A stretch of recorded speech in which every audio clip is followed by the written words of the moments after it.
Welcome everyone, and thank you for your participation in this year's Tauck Family Foundation Investee Cohort Workshop, focusing on social and emotional learning and using data to learn practice. We're grateful to each of you for your partnership with us and for taking the time to join us as we discuss these topics together, share efforts and lessons learned to date, and plans and hopes for the future. The Brain Trust and having in this room is pretty extraordinary, and we are so proud to work with each of you for the benefit of Bridgeport students. A few housekeeping items. At the back of the room by the elevators, please, backing up. At the back of this room are beverages, which most of you have already helped yourself to, so fantastic. They'll be here the duration of the afternoon, so please feel free to grab refreshments. Also, restrooms are located at the back of the hallway by the elevators, and feel free to get up and use them as needed so we can make the most of our time. And toward the end of the workshop, please complete the brief survey in the materials at your seat and leave it at the center of the table. And finally, after the workshop, before the reception, please stick around for a group photo. Now, we're sort of short on time, so if we can be brief and go around the room and everyone just say their name and their affiliation, and then we'll get started. So for those of you who don't know me, my name is Morales, and I'm the Program Officer Portfolio Manager at the Tauck Family Foundation, and I'm just thrilled to have you all here today and listen to your wonderful updates and hear from Stephanie and Clark, and I think it's going to be a fantastic afternoon. So, David, why don't you start? I'm David Schlackman. I'm the president of the board at New Beginnings Family Academy. And I should also point out that it is particularly appropriate that we are doing this today because it is National Philanthropy Day in Connecticut. Oh, yeah. Huh. Thank you to the Taucks for their part of the philanthropy. I'm Chuck Tauck, part of the Tauck Family Foundation, and you're welcome. Paul Meyerson, board member of New Beginnings. Quentin-Ball, Development Director at New Beginnings.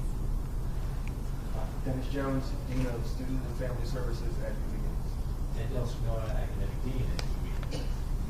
Clark McCown, I'm a faculty member at the Rush University Medical Center. I'm Eden Laring. I'm the Executive Director of the Tauck Family Foundation. I just want to echo Morales' welcome. We're really thrilled to have everyone here. Thank you all. I'm Kathy Hodge, co-board chair, Horizons Degrees Arts Academy. Peter Tauck, treasurer at Tauck Family Foundation. Great to be here. Good to see you all. Veronica Cochianga, executive director of Horizons at TFA. Lisa Moore, elementary educator at Horizons at Green Farms. I'm Roger Tariq. I'm a board member of Horizons at Green Farms. I'm Arthur Tauck. I'm chairman of the Tauck Foundation. I'm Christopher Dermeyer. I'm a board member of the Tauck Foundation. I'm Donna Bankford, administrator at the Tauck Family Foundation. I'm Mel Swaggerty. I'm the chief executive officer at New Beginnings Family Academy.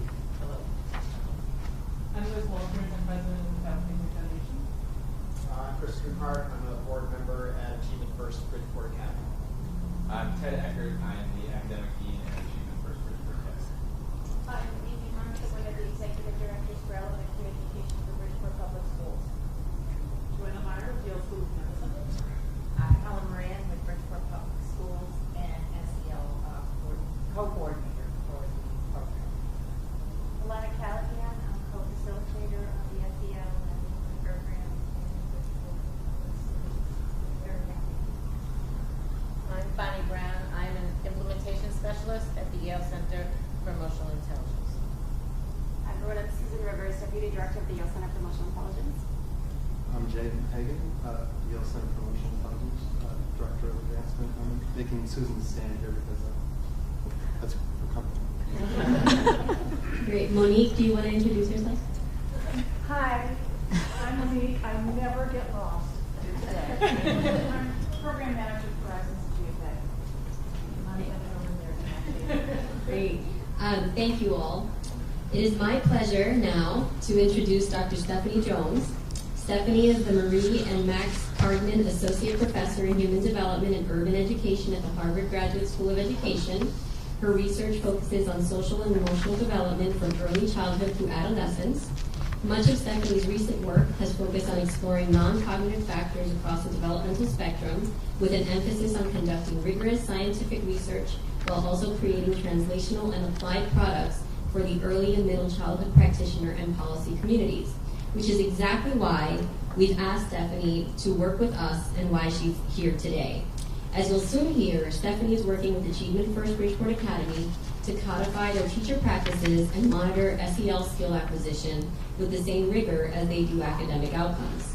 Over the next couple of years, we are hoping that Stephanie and her team, whom she will introduce, will also work with some of you in further developing your organization's capacity to both develop these skills in your students and then measure and use data to inform classroom practice. Thank you, Stephanie and your team, for your partnership, for joining us today and guiding us through today's workshop. This is my cue, everyone. I'm going to sneak over here. Hello.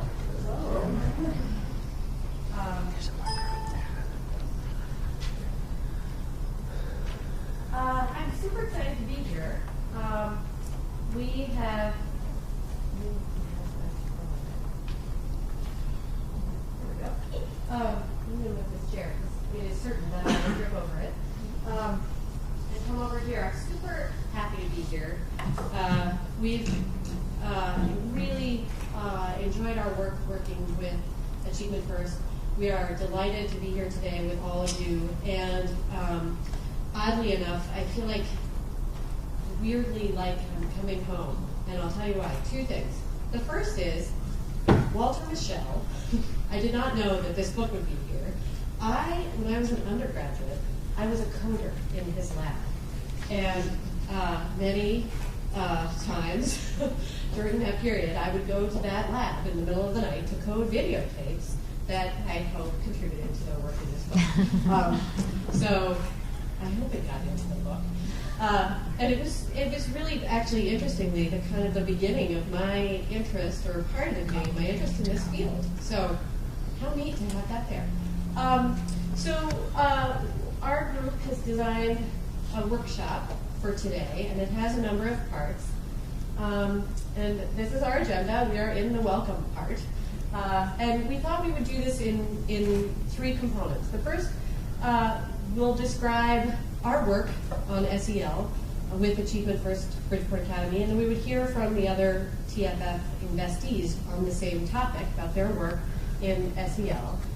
Afterwards, we'll turn in a different direction and really think about some of the major challenges that are facing the field of SEL, one in particular that I will describe, and then we'll hear from an expert in addressing that particular challenge, Clark McCowan. And then we've designed a set of breakout groups where we will join in groups and talk together about some key questions from the field and then share out. So I'm going to introduce my fantastic group before we go on, and then we'll start the presentation on our work at Achievement First.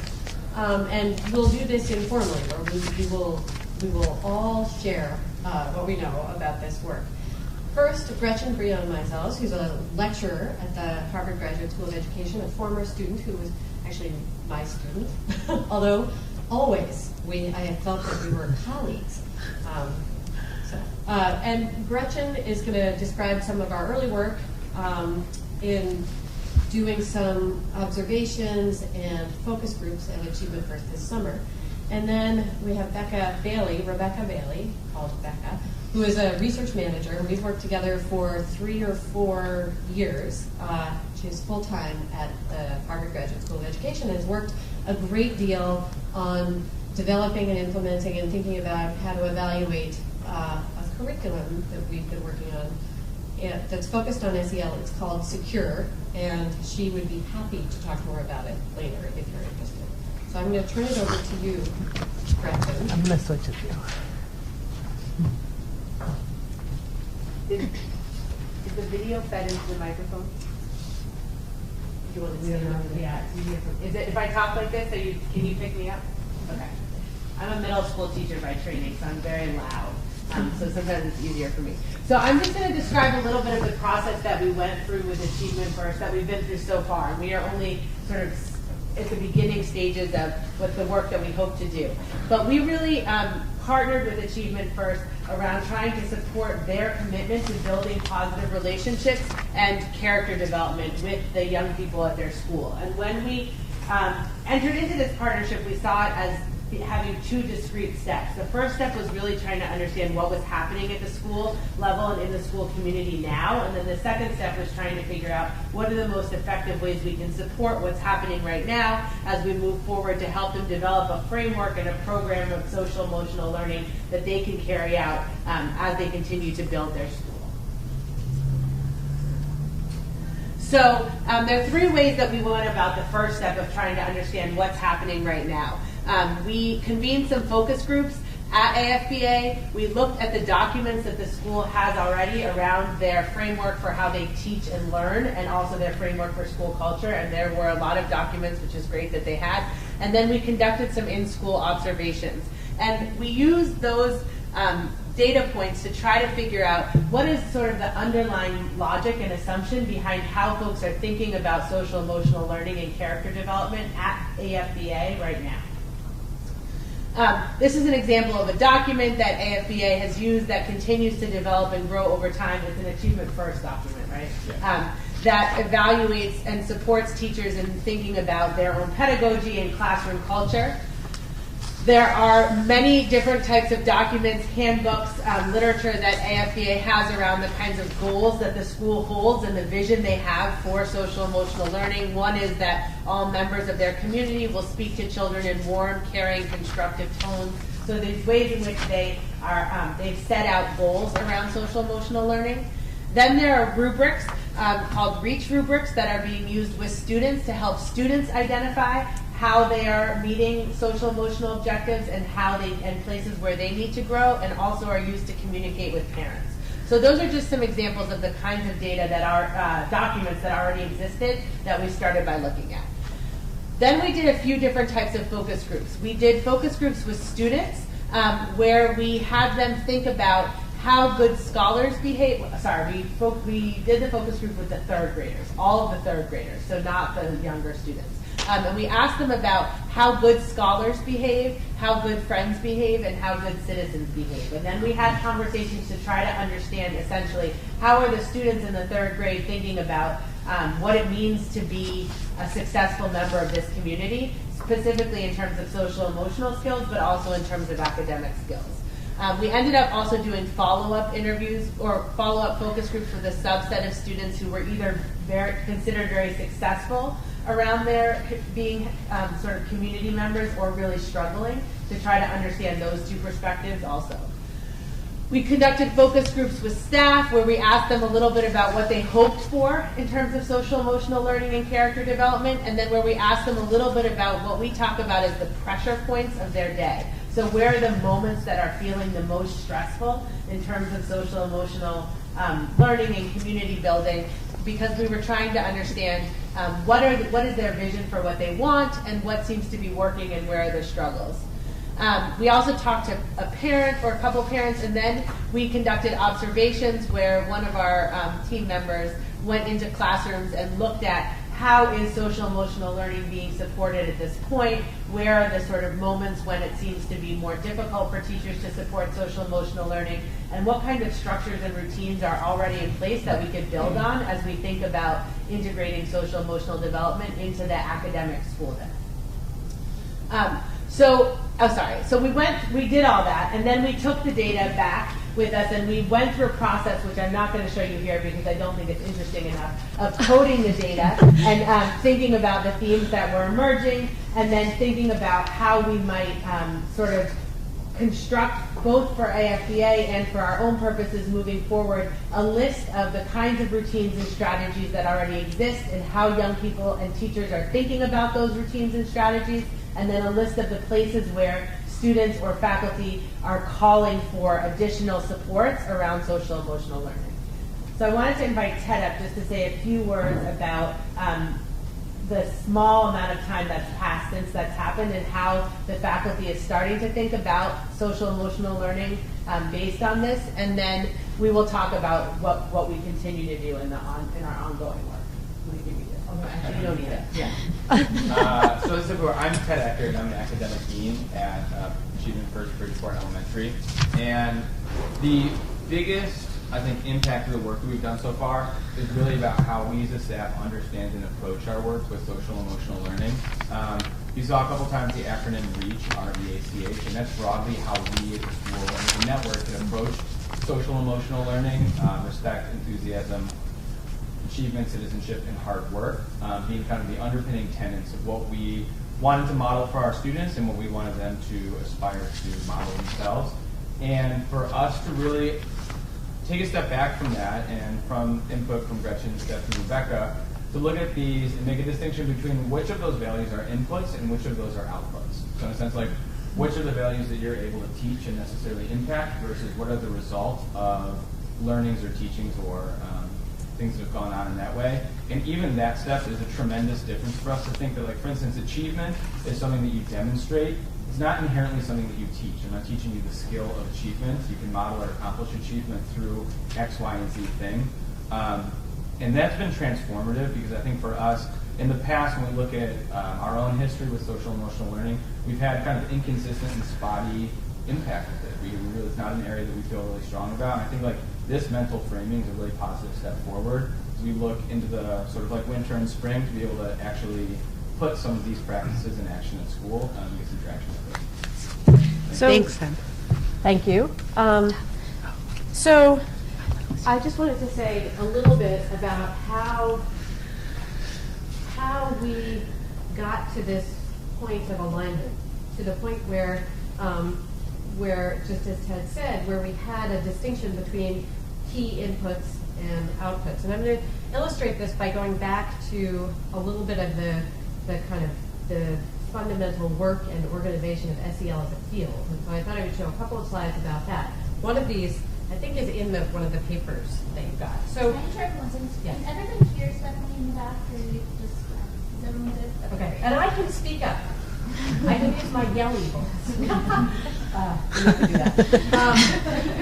It triggers trauma in people. Okay, so when you invite people like me, I invariably bring something like this, which is a theory of change. And I love the way I understand the world is typically through boxes and arrows and that kind of stuff. So I apologize, but it does help me think about how to organize what is often a really complicated area. And SEL is, I think I said this today, it's both an old and a new field. It has its roots in mental health and psychology and these areas that have been around for a long time, but it has organized as a field relatively recently. And if you do what I do in the middle of the night, you just start Googling things, like SEL, for example, what you'll find is that there's a huge variety of definitions of what is embedded in the field or what is relevant to the field of SEL. It's quite broad. And there are a lot of people working in the space who define it in slightly different ways. And so I have always found it helpful to deploy an organizing framework that helps me think about where SEL is in the broader world and what it really comprises. And so this is a model that is in the paper that's the social policy report paper. And I think it's a general model for SEL. And I'll describe it only briefly, but we used this model in order to do some of that work aligning the REACH values from AFPA with the Tauck Family Foundation core competencies in order to get to the point where we could say, okay, once we have this alignment, how can we use what we know to identify core skills that AFPA is really interested in building in kids? So we started with this model, which really puts a set of basic social and emotional skills in an emotion domain, a social domain, and a cognitive domain as a set of core outputs of school and classroom climate, teacher and staff and child characteristics, and that these skills are what drive a set of what we call child-level outcomes, which are developmental outcomes that are really important to success in school, like aggression and depression and social competence and attention, which then drive a set of longer-term developmental outcomes that include big global impact constructs like mental health, positive behavior, and academic achievement, and there are other influences above and below, but this is kind of the general framework for SEL that I would say fits a lot of the world's understanding of SEL. So we can use it pretty broadly. And so we took this model. We also used our team's work in SEL, our own organizing framework, to help us do some of this unpacking, to come up with these core behaviors that were relevant both to the REACH values but also the Tauck core competencies. And in our work, we organized the SEL domain into these three big buckets. We have a cognitive domain, an emotion domain, and a social domain.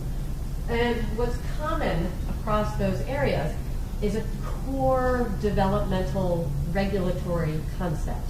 And it's something that is relevant to both this set of cognitive skills, it's relevant to these emotion skills, and it's relevant to a set of social skills.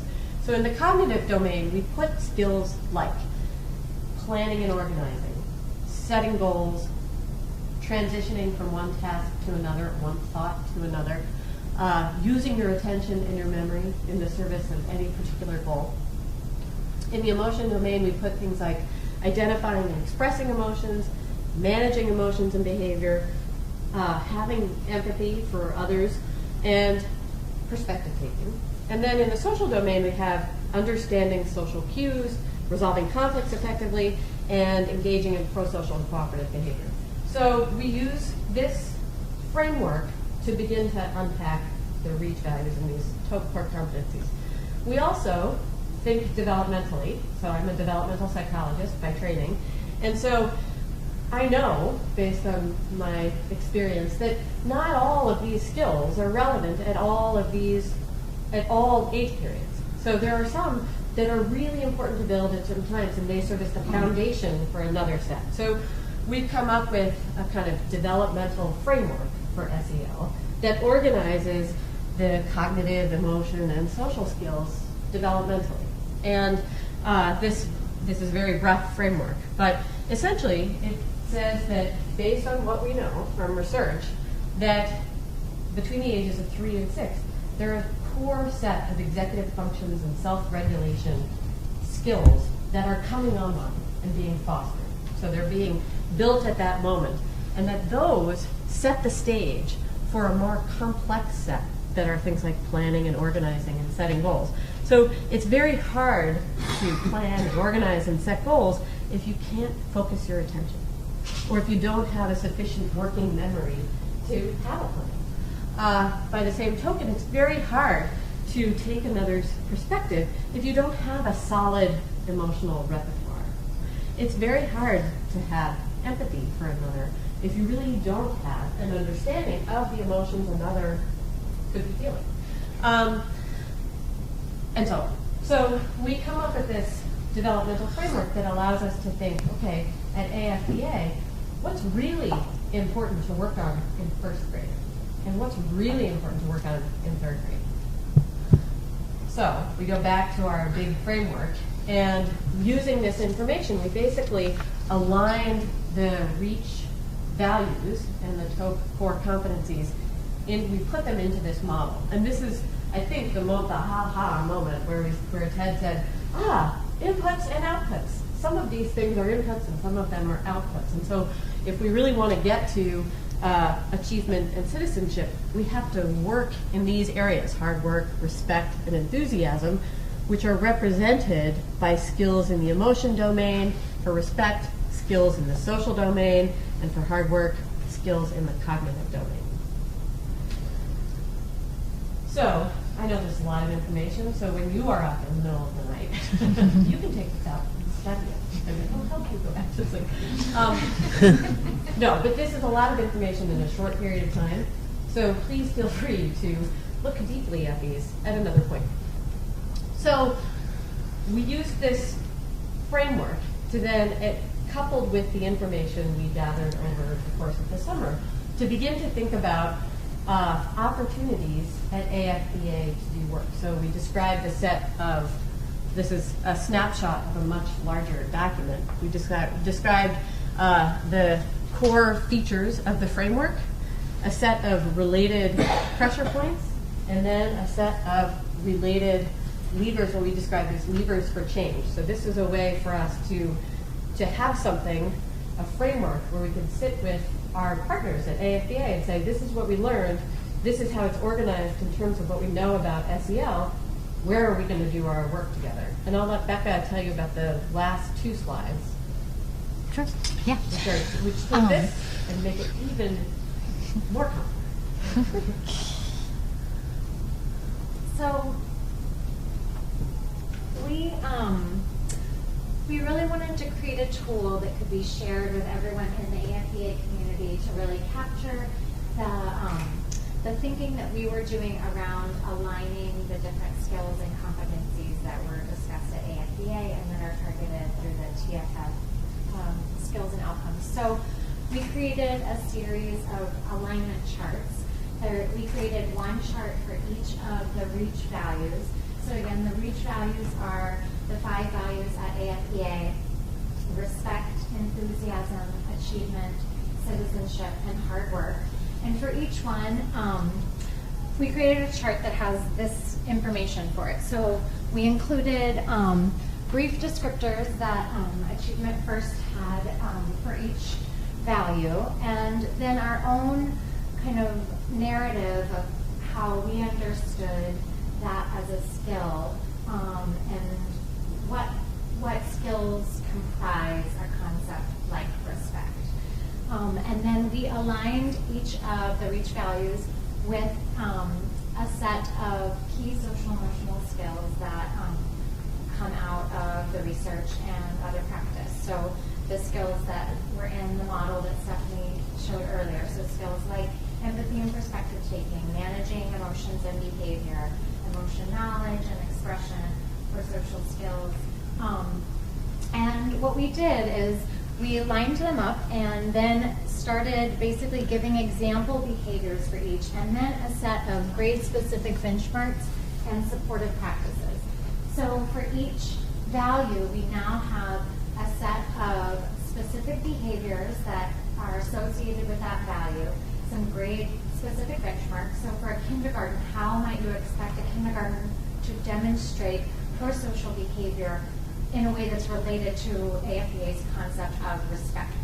How might you expect a third grader to demonstrate that behavior? And then a set of practices that teachers can use in their classroom. Sometimes they were practices that are really specific in the moment, language you could use. Sometimes they were more like routines, like something that you could set up in the structure of your day or week that would help support the behavior. And sometimes they were really strategies, something that you could put in the classroom that a child could use to deal with a challenge that he or she was facing around conflict resolution or emotion management. But basically, we used this document, this alignment chart, to really bring together the information that was embedded in the AFBA documents around the REACH values and what they meant for the school community, and our own knowledge around social emotional learning and developmental literature. And so we have a series of these 5 documents. This is a screenshot of part of the REACH, or the respect one. Here's a screenshot of the hard work one. And our plans are really to use this in conversation with the AFBA community, to really sit down and talk with a community of practitioners from AFBA around if these behaviors, if these supportive practices resonate with them, with what they are thinking about wanting to do with their scholars, and if they are meeting their needs, if they're helping to fill gaps in what they would like to be able to do to support children's development and social emotional learning, and if the practices and strategies feel doable, if they feel like they are things that they can integrate into their ongoing practice. Which is, and this is what Becca just said. So basically, this sort of outlines the strategies and the steps that we've gone through in our work with AFBA so far, looking at the documents that they provided, focus groups, observations, analyzing that data, drafting alignment materials and a logic model, and now we're at the point in our work with AFBA where we're going to be looking closely at identifying tools for measuring growth in SEL so that teachers and staff really have a way to collect ongoing information about how children are doing in these areas that they're interested in, and working closely with the community practice at AFPA to really test out the ideas and the materials and the strategies, and working closely with teachers to understand where they're already doing practices that support social emotional learning so they can feel confident and good about that that's time well spent and that that's really on target with the goals that they have for their children in terms of social emotional development. And then finally, where there are holes, helping to identify additional practices or strategies that AFPA staff can build into their work. So one last thing, we have to hand around the tables. We have copies of these 5 charts. Each chart is 5 pages, and there's lots of stuff on it. So we are happy to share them around. We can just pass them around. You can't beat them. I don't need these. They're fine. So, thank you, Stephanie, Gretchen, and Becca, for sharing what you guys are doing at AFBA, and Ted, thank you. We're also going to hear from all of you and the other in the feed. We'll start with Yale. So, Susan, if you'd like to come up.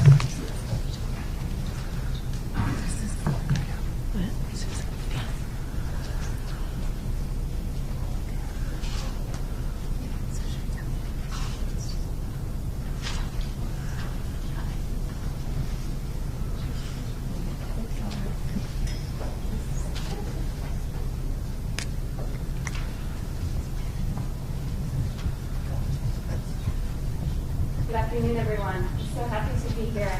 I wasn't quite ready to be up here yet. I thought there was more of them talking, and I wasn't quite regulated to get here. So We have some strategies for you. We have strategies too. This is great. You use your other strategies. I'll use my strategies. But I'm so pleased to be here and being surrounded by all this beautiful ocean and all the people in the room. Really, it's a true honor to be here. So thank you for having us, for the Tauck Family Foundation, for all of your support and encouragement, and to Eden and Morales for pushing us so hard in such constructive and positive ways. It's been a tremendous learning experience, so thank you. So I'm a very small cog in a very big wheel of lots of amazing people in Bridgeport Public School District, many of whom are here, Helen and Alana and Bonnie, and Principal Tisdale and Amy Marshall. At Bridgeport Public Schools, this is their effort, and we're here to support them in really bringing social emotional learning to the entire district. And the Superintendent Rabinowitz, of course, is really the leader and the visionary in this work, and we are doing all that we can to support her in her vision, which I'll share with you in a moment. At the Yale School of Medicine, Joanna Meyer is here. Mike Scrambler opted to go to Puerto Rico with his wife for the weekend, sends his regrets, but he needed his regulation of the weekend. So we're supportive of that. And then my colleagues at the Yale Center for Emotional Intelligence, Bonnie Brown, who I think is migrating to Bridgeport Public Schools, actually. I think she's leaving us at Yale to join them. She's doing a ton of work with Alana and Helen and Jim Hagan and Mark Brackett and others at our center. So at the last time I was in this building, David Hunter sort of scared us all. In order for this to work, you need everyone in the community to buy into the vision and rewrite the mission statement of your school so that it includes the core values. And I was like, is that ever going to happen at Bridgeport Public Schools? And oh my gosh, it did. Within a year's time, Superintendent Rabinowitz came to the helm, and her documents for her beliefs about what she sees the district, where she sees it moving. Our district improvement plan includes social emotional learning, the emotional well-being, a community of professional principals and leaders is part of the core vision and the mission statement of that district. And we are just so pleased to see it there and to be able to use our work to support her in enacting that vision. She rolled this out this summer at our 2-day leadership retreat, again with the support from the fund, that her vision for the district is to be a model urban school district that values and celebrates diversity and is renowned for its academic excellence, and its support of the emotional well-being of the school community. This is in the first sentence of that statement, which is pretty remarkable and profound when she unveiled this at that event. And in her mission statement, if you read it, she also talks about she's supporting the development of excellent leadership, and that is what our year this year, which I'll share with you in a moment, is really all about. It's really about developing the leaders and providing a network that Alana and Helen and Bonnie are leading and supporting of the leaders and really cultivating their strengths so that they can do the really important and challenging work that they're doing. And utilize the unique resources of the district to challenge and cultivate well-balanced individuals who seek knowledge and make significant contributions to society throughout their lives. And in her series of action, which are driving the work that she's leading in the district, among the first of her theories is that she has this goal of developing a professional learning community, which again, we launched this year with this leadership network, with leadership coaching that we're doing, and it launched with a 2-day retreat that we had earlier this summer. So led by the exemplary leaders who acquire and apply knowledge of data process and analysis. And this is where my colleagues from the Yale School of Medicine absolutely come in, and an understanding of emotional intelligence. And then all stakeholders will be able to make decisions that effectively inform instructional practices and student achievement will increase. And this is our lever of where we're trying to make inroads across the district. And we're using the evidence-based approach that we've developed at the Yale Center for Emotional Intelligence to help support the realization of this vision. We know from our research that emotions drive all things that happen in a child's life and the adults who educate them. Emotions drive attention, memory, and learning, the decisions we make, the judgments we make, the quality of our relationships, physical and mental health, and everyday effectiveness. And if you don't consider the emotional well-being or the emotional processes that drive children throughout the day and the adults throughout the day, you cannot effectively teach them or cultivate them and help them in their development.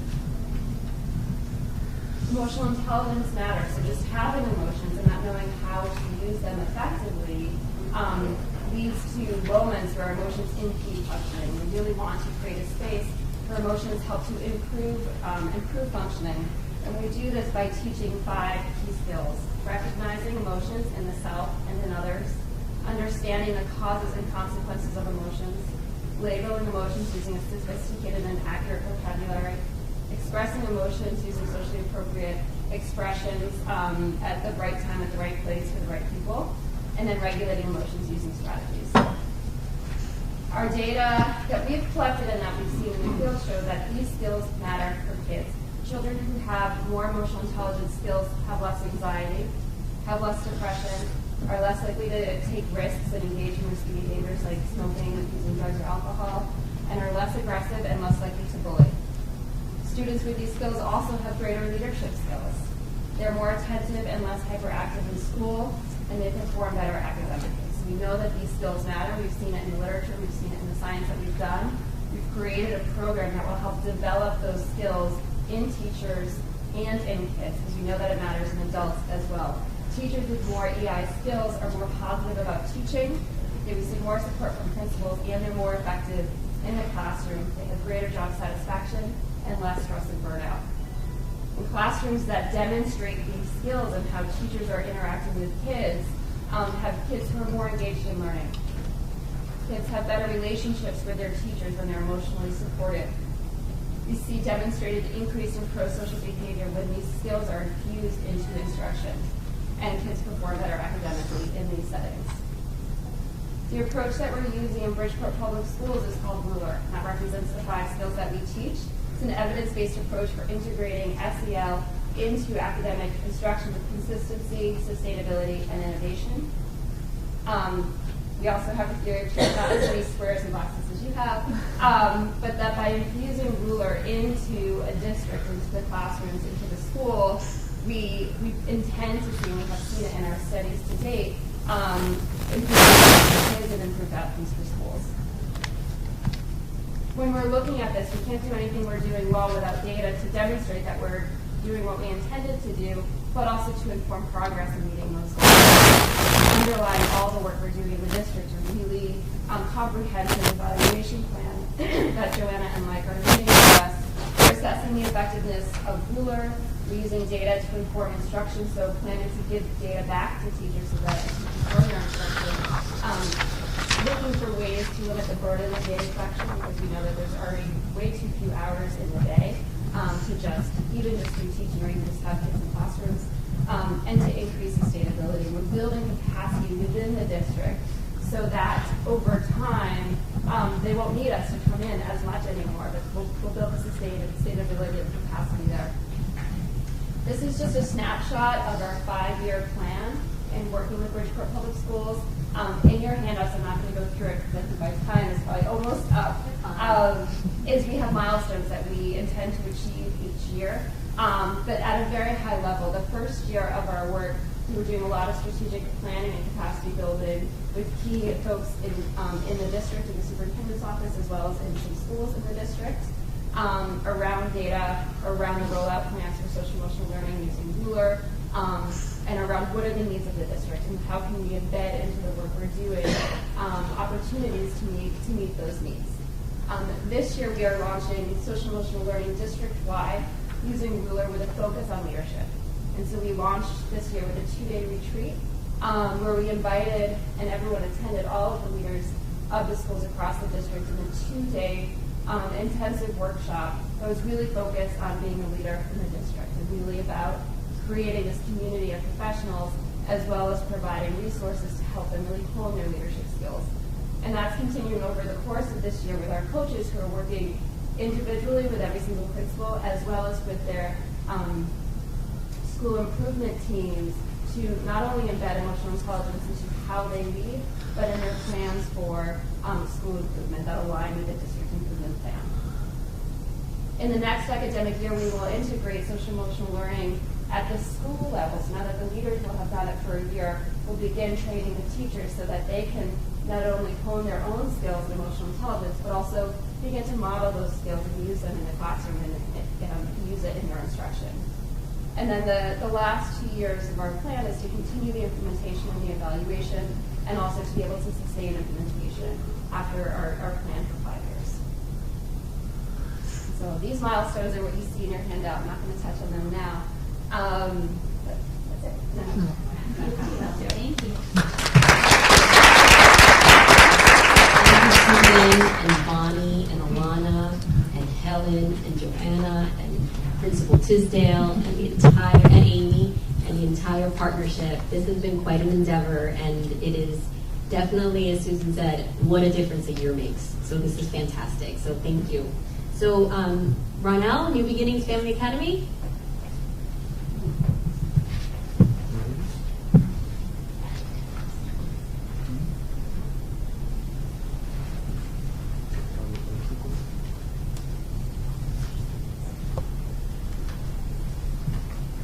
We're going to have you speak right into the mic, if you don't mind. So,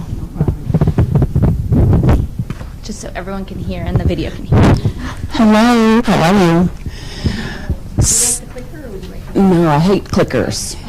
Can't handle clickers. So just to put this whole New Beginnings Family Academy story in context for you, we have been in existence for 13 years. But last year, it feels like we raised the place and started all over. And so we went through a 4-day theory of change with David Hunter, our favorite person on the planet. And he cussed at us and huffed and puffed. And when it was all said and done, those of us who had been affiliated with the school for all those years, many of those years, and even who had just started, were finally on the same page. Finally. We had a new mission statement. New Beginnings Family Academy provides its students a rigorous education that ensures academic success and builds partnership and builds character in partnership with their families. We knew how we wanted to do it. We knew the organizational structure that we needed to get it done, because New Beginnings Family Academy is a charter school, and we're a single school district. So we didn't have, unlike the CMOs that are large and have multiple schools and have sort of created their own central office, so to speak, we had none of that. We're a little island out there by ourselves. And the board finally understood that and created a structure that helps us to perform more efficiently and effectively. And so now we have this business structure that includes a CEO, that's me, and I'm sort of central office. I'm sort of central office superintendent, and then there's our chief academic officer, who isn't here today, and then we have the two deans. We have an academic dean, who is here, Ed, and we have our dean of student and family services, who you'll hear from today because he's in charge of this social emotional learning piece that has become so important to us. So this year, I guess you can flip, Morellis, I don't know. Okay, so this year we started our year, our summer actually, by having our teachers read Teaching with Poverty in Mind, Eric Jensen's book. I don't know if anybody in the room has read it yet, but it was phenomenal because we needed to get folks to understand that for us, for our community, it was about building relationships with the children in order to have effective outcomes long term. It really is. And so we read this book that taught us that those kids, many of them, have reason to behave the way that they do. Those kids, many of them, suffer from post-traumatic stress disorder, have lives that we can't even imagine, those of us who manage not to, to get out of it like I did. I was born like those kids and managed to get out. But many of our teachers, quite frankly, don't know anything about that experience. Nothing. And so we read this book and got everybody on the same page, at least intellectually, right? So then the hard work begins. Once everybody reads the book and understands what we're talking about, then the kids show up with their behaviors, and we begin to start to put it into practice. So everybody seems to have an acronym. We have one too. It's called STRETCH, and our STRETCH stands for self-controlled, thoughtful, responsible, empathetic, tenacious, conscientious, and hardworking. Some of those principles changed after we did our Theory of Change workshop, because we wanted, thank you, Morellis, you're good at this, because we wanted to begin the process of aligning them with the STRETCH principles that we had been using, it's sort of loosely in all honesty, for years, right? So now we've got self-control that aligns with self-control, thoughtful that aligns with social competence, responsible that aligns with self-efficacy, and empathetic that aligns with social competence, tenacious, persistence, conscientious, mastery orientation, and hardworking, also mastery orientation. And so we feel like we are on our way, still in infancy, still in the infancy stages, but on our way to understanding how to bring those pieces together. And we did this without any other bigwig people. But we look forward to working with other organizations to make it. Love this. I'm looking at it like, I'm glad to hear that. By the way, in the car, I said, we love that. Yeah. So we are on our way to actually making our STRETCH principles and the 5 essential life skills mean everything to our school community and to our kids. What's next, Morellis? Okay. And so in addition to beginning to align our STRETCH principles, we also adopted an approach. We knew we wanted to stop suspending children, or at least as much as possible, right? We knew we wanted to build relationship, and we knew we wanted to reach them where they are.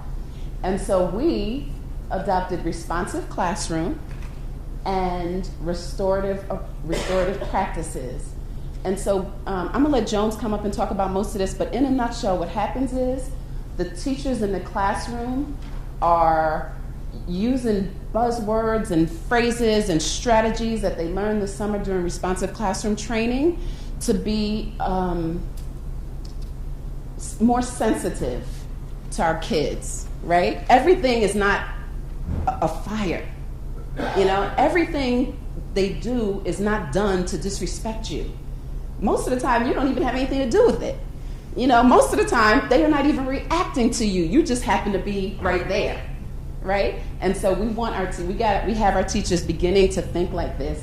And then if that doesn't work, and it often doesn't, let's be honest, these are kids, we, depending on what they do, we may use some restorative practices. And a lot of that is sitting in circles. Jones is the circle master at New Beginnings Family Academy. Everything is a conversation before we go to anything punitive, because we know that punitive doesn't work.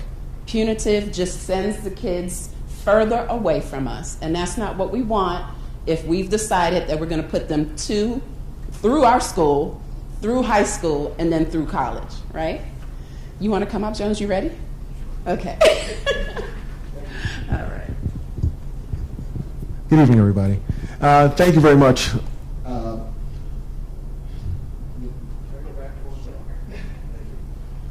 The way this slide is laid out is that responsive classroom pretty much covers our stretch principles and our restorative practices. It's our first layer of contact with students when they come in the morning, as we greet them, as we provide a morning message to them and ask them a provocative question to sort of take their pulses in the morning to see where they are, to find out if there are any issues that we need to address before academic time actually starts.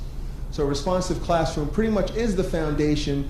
It takes care of stretch principles, and it will overlap with restorative practices. On the outside of that, we also work on programs for students and families to get families more engaged in the school, to have families visit more. We just had parents come to the building last week to sort of desanitize the building before flu season starts, and we had a nice turnout with that.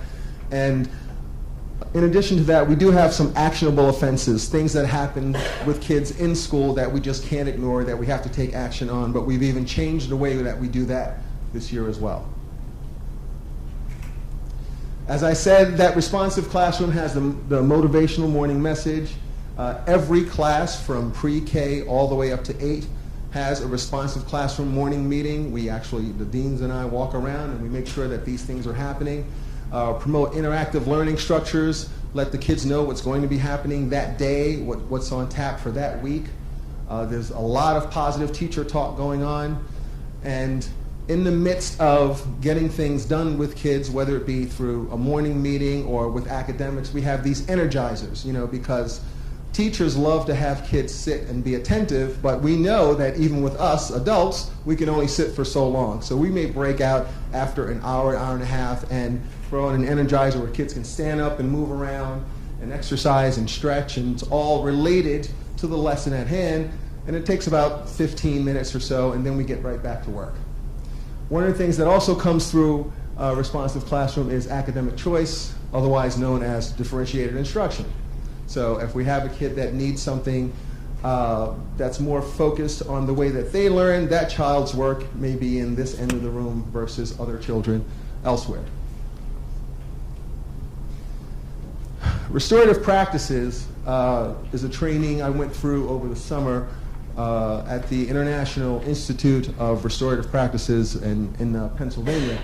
And its basis is in empathy and using discourse as primary intervention, and basically getting folks to admit to actionable offenses that they've taken. If a student has had a physical altercation, we've amended our suspension policy. As you'll see in a minute, we've had, well, there it is right there, we've had quite a few suspensions to date. Most of those had to do with physical altercations. But those suspensions only lasted 1 day, and we've modified our policy so that when a kid comes back from suspension, they have to have a restorative circle. Okay? So if there was more than one student involved, we usually bring in both students. Sometimes we've brought in parents. And there really isn't a standard script for a restorative circle. It is rather age specific. We can have restorative circles for kids in pre-K all the way up to 8th grade, and we wouldn't use the same language for pre-K as we would for an 8th grade. But the restorative circle, facilitated usually by one of us, gets folks to admit the wrongdoing, recognize who's been harmed by the action that's been taken, and hopefully come to some sort of consensus as to what needs to happen in order for them to function well in the school environment going forward. As we said, it's incorporated in Responsive Classroom. We've had 30 restorative circles to date. That, I don't know if that's a big number, I don't know if it's a small number, but I will say that in addition to having student restorative circles, we actually had to have some adult restorative circles. Is it a big number? Okay. We had to have a restorative circle with 2 adult staff members who weren't getting along, and that took longer than expected, but the outcome was positive. We also invite parents into these, and I think it gives us an opportunity to demonstrate for parents another way that they can deal with their own children outside of school, as opposed to being, yelling and being punitive. Can I just add, I tried not to skip it all, I really did. That, go back please, Morellis. That last bullet, what's important about that last bullet, 20 suspended students during the school year, to me that's a high number, right? But what isn't a high number is the 4 repeats. And the reason why we have so few repeats is because of the restorative circles. Those restorative circles have really helped us to help children understand their actions and not do them again. So that to me is a key part. Our future plans. Of course, any culture shift in a school is met with some skepticism. I'm a New Yorker, and I need instant gratification, so if I do it once, I expect it to work, and so do teachers. But it doesn't always work at, first time out. Our foundation in our practice is relationships, and we all know relationships take time, so in addition to the training that we received, we have to make sure that we put it to use with fidelity, and we're always checking with folks in the building to make sure that that's happening, because once it's implemented with fidelity, it has a chance. We're recording data all the time. We're looking at the data to see where we might need to do some additional training. We already recognized that we had to go back and revisit Responsive Classroom because we had been away from it for a few months, and that proved to be very helpful. And looking to codify our stretch principles in the curriculum. It's all over the building, it's in every classroom, it's in the hallways, it's what you see, what you recognize, what you identify with when you come into New Beginnings. Thank you.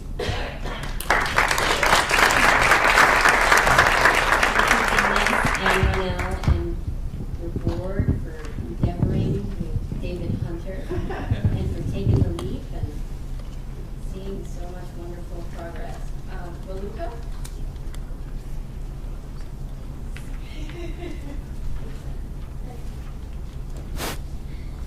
Hi, everyone. So Miralise told me I had 10 minutes. I do everything she says. So my presentation is not very long, but I do like to talk. So Horizons at Greens Farms Academy, we are 15 years old, and we invest in personal growth, academic development, and post-secondary preparation. So very much in line with what we've heard so far, and I'm going to give you just a little bit of a background. We're not a school. We're a very complicated, magical, complex, high-impact program. So we serve students pre-K to 12, soon to be pre-K through college, and what I call pre-K through life. We have 205 students enrolled, and we have a 4-to-1 classroom ratio that includes our volunteers and interns. And we try to do as close to one-on-one as possible, which is what our high school program provides, and I'll talk a little bit about that. But our raw attendance is 92%. This is low for us. It's actually because we had to change the dates of our summer program since the Bridgeport Public Schools extended into June. And our attendance, including excused absences, is 98%. But typically we're around 96% raw. And we have a 98% student retention. This has been in the upper 90th percentile for the last 4 years. And our staff retention rate is 80%. all of that I wanted to share because it's part of our recipe, this magical recipe of trying to provide support to students that come in when they're in pre-K or kindergarten of all academic levels. And our average income for the incoming students is $17,000 a year. So we take about 20% of all applicants, and one of the future slides will tell you what we're trying to do. But we really believe in providing a small classrooms and nurturing community. And we have program volunteers from Greens Farms Academy, the majority of which come from Greens Farms Academy, and that creates the relationship aspect of what we provide. Our high school graduation is 100%, but our college enrollment is only 87% as of fall of this year. We're working on bringing that up to 100% as of spring of next year. So 2 of our students we're still working to support. What we do, so the recipe is implemented during 6 weeks of instruction during the summer, 10 Saturdays during the school year, and our high school program is a newer model and a different model. It operates weekly during the school year. All of our students, 51 students that we have in the high school program, meet one-on-one, once up to 3 times a week with an academic coach or tutor or a college counselor. So that really grew from what we've learned from our students. Horizons is typically a K-8 program, and largely because of our wonderful board of directors, as soon as the students started graduating from 8th grade, which is 6 years ago roughly, the families and even the students are approaching us and saying, well, what's Horizons like now? So we launched a high school program. And I try to incorporate some pictures that give you a little bit of an image of what we're like. So again, we start with 4 or 5-year-olds. This is the kindergarten class 2 years ago, and we support the students in high school and soon to be in college. So the social emotional learning, it's very interesting because if we look at the way we've thought of social emotional learning, the best way to describe it is through magic. And if you've been on the Greens Farms Academy campus, you'd know why it's so magical. We've implemented a nurturing environment. We say good morning and glued to the bus door every morning that the students come on campus, and that's 135 times during Saturdays and 154 times during the summer that I say good morning to each one of the students. We high five, we hug, as you can see in the picture, we carry them on our shoulders.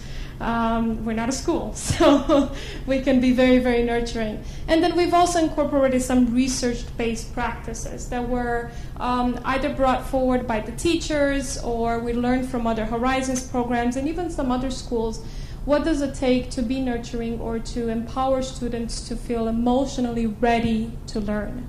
And the small group instruction helps with that, but we're cheesy. That's the best way to describe it. We're smiling. We love the students because we have the longevity that works to our advantage. We know the families. We have siblings in the program.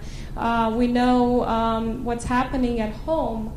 And if you've heard from Monique or even Lisa as a teacher, but Monique as our program manager, the stories that our students approach her with, they sit down in the office, sit in the middle chair, and just tell her about their lives and their girlfriends and things that are very personal. But again, the magic piece is that we're not a school, we're not their parents, we're this magical place in between, and because they grow up with us, they feel very safe. So that was the past, because we wanted to be much smarter about the way we invest in social emotional learning. What exactly does each student need and where are they? We did not know that. It was sort of, through the relationships, through the one-on-one conversations, but we definitely did not do it with data. So we're very excited. We were selected as a grantee that we were going to be given tools. And we used the child trends surveys to collect information. We started this summer. The students self-reflected. The teachers reflected on behalf of each individual student. And we continued that during Saturday Academy. Now, that's the great news, that we have the data. The not so great news, and what we're very anxious to do, is to look at the data and then learn what it tells us, and then be much smarter about how do we address any of the skills that were defined, from resilience and academic self-efficacy and confidence and leadership and all of the things that we've already heard about. How do we improve those scores, given who we are and what we do? And finally, looking at 2015 and beyond, at the next school year, we really want to incorporate the data and, again, learn how to improve social emotional learning through our curriculum, the practices, and intervention. As I mentioned, we do a lot of one-on-one, so we're definitely equipped to improve the way the students feel in the classroom and the way they learn at Horizons. So that's really 2015 and beyond. And Stephanie, we can't wait you and your team to start working with us. I know you're taking one program at a time, but we really have the appetite. And I should mention, we self-describe as an academic program. We see that as a priority, but we also know it takes the whole child aspect. So it's sort of stereotypical that we're academic. We do, again, we have swimming. We take the middle school students on college field trips. We took our 8th and 7th graders to the Lion King, so we try to think of the cultural aspects, the character aspects. But again, we look forward to, quote unquote, growing up and doing this very well, doing it based on research, and training everyone that interacts with our students to be mindful of that. From myself, the executive director, but to the office staff, to the volunteers from Greens Farms Academy or the surrounding community, who often go hand in hand with the students. But we really, again, want to grow up and use the data to learn from it. So, theory of change. We also were introduced to David Hunter when all the grantees were honored and acknowledged and announced. We thought we were going to have a long-term relationship with David, but it turned out more like a one-night stand kind of deal. In a very professional way, we went through. I just said that aloud. You're rubbing off on me. It's really, it's all the time that we spent together. So we absolutely loved David, and he was very smart, and he asked us questions that we really, at first, maybe didn't want to hear. We spent a day and a half with him, and then it was a mutual breakup, but we didn't give up. We actually used some of the things that he was suggesting and implemented them right away. But we started the strategic planning again, actually last month, a year later, with TRI. And it was a similar process. It's a very engaging process. New Beginnings, you've already done it, obviously, but it's bringing the board members, the staff, the teachers, the volunteers, the interns, everyone that plays a role in the program, and everything's on the table. Now, we didn't have any wine. Maybe the outcome would have been better, but that's the only thing that I think was missing, because it really, it's very powerful when you're willing to look at everything that you do and question it and push yourself to get better. And as I've already mentioned, Horizons has, as a program, a national program, we're one of 40 programs. We've already grown beyond the typical model. We want to get our hands on the students all the time. We want to do more for them in a very strategic way. So we knew that we had to look at the growth and make sure that it's aligned with our mission process, who we hire, what do we focus on. We've never had a curriculum before. We have very competent teachers that are very engaged with the students, and our high retention rates brings the same familiar face to the campus and to the students, but we didn't have a scope of sequence. When we have our students will be with us for 15, possibly 20 years. So looking back at what they're going to do and what we do for them, this is why we're doing the strategic plan. So I can talk about all the elements that go into this. I won't. It's very exciting to hear from the schools, because it sounds like we're dealing with the same students, and we're taking a very similar approach. We are limited by time, but again, I think we have many variables that help us have very high impact. And our goal, and I wanted to make it as real as possible, we're recruiting 4 and 5-year-olds, again, of all academic levels, of very, very low socioeconomic status.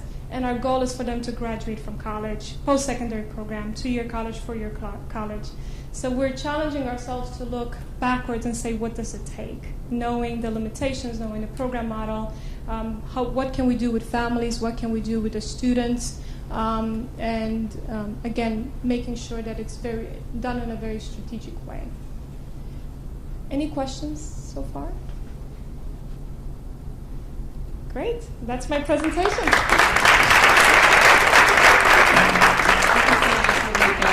And for Horizons for sticking with it and getting to this wonderful point. Stephanie? I'm back.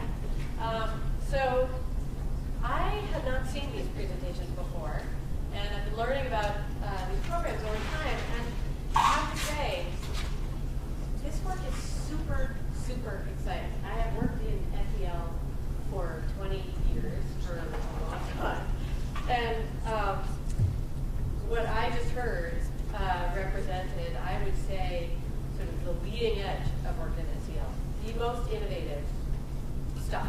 And I would say that happens in 3 ways. I mean, I won't continue to talk about our work with AFBA, but I will talk about the others. Just a little bit, because I'm super excited about this. I mean, Ruler is a premier comprehensive program, and evidence-based, lots of studies, focused on really interesting theory, restorative practices. Like that's, at New Beginnings, that stuff is super interesting, and it is catching on, and it's really exciting that you're doing it. And that you're what I also heard that was super interesting is that you're really weaving the work into the culture of the place. And that is very innovative. And then at Horizons, I mean, this idea that SEL sometimes, I think, can be thought of as something that has to sit inside a classroom. And in some ways, the work that we've seen so far, not here, but in the world, in the field, has been very classroom located. And in each of these cases, we're seeing examples of how the work sits outside the classroom. And at Horizons, it sits inside this huge opportunity, which is the summer. A huge opportunity, and you hear a lot of people who talk about these outside school experiences as utterly transformative in this domain for their whole future. And so that, I just am super excited by all of this. And when I get excited about these things, I never stop talking. And I'm going to practice self-regulation and stop talking about how excited I am. So despite all this good work, the field does face a number of challenges, and I think that I would frame every single challenge as a huge opportunity. And one challenge is something that I highlighted before, which is that SEL as a field is defined in lots of different ways, and that's wonderful because you see lots of different practices emerging, and practices that are really highly relevant to certain places. And that makes a lot of sense. It also makes it very complicated to work in this field because it gets defined in ways that vary, but underneath those definitions is the same thing. And that's complicating. Related to that challenge is another, and it is going to be the focus of this next section. Here is where we are. Is that in the field in general, I would say that there has been relatively little work on the data side. So in achievement, we have achievement tests. We have companies, corporations that have invested huge amounts of resources in creating ways to capture achievement over time. And we may agree or disagree with those things, but they are there, and they are adopted, and they are used widely, as we know. In SEL, the same kind of investment has not been made, and so we don't actually have a set of tools that are relevant in lots of places that can be used both for research and evaluation, as well as what I would describe as sort of formative purposes, using data in the moment, in vivo, to guide practice. So SEL is expanding. It's on everybody's brain. And so this is a moment to really think hard about how we can develop a set of tools that can be used both for research and evaluation, but also for formative or performance management purposes, which is in the moment. And so very quickly, I just, this is what I do. I obsess about data. Did I do that?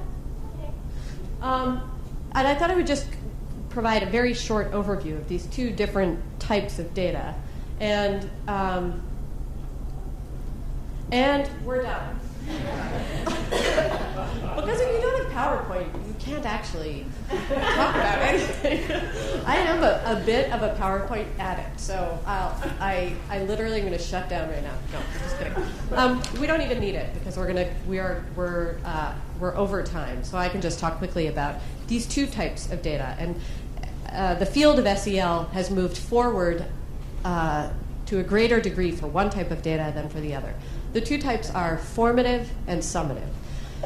Formative data is used in the moment. It is local. It is about skills. It is used to guide practices. It's something that you can collect frequently and can be deployed to really understand maybe an individual child's skill development at any particular moment, and can be used to guide the adoption of strategies. And then after using those strategies can guide our knowledge about whether or not those skills are growing.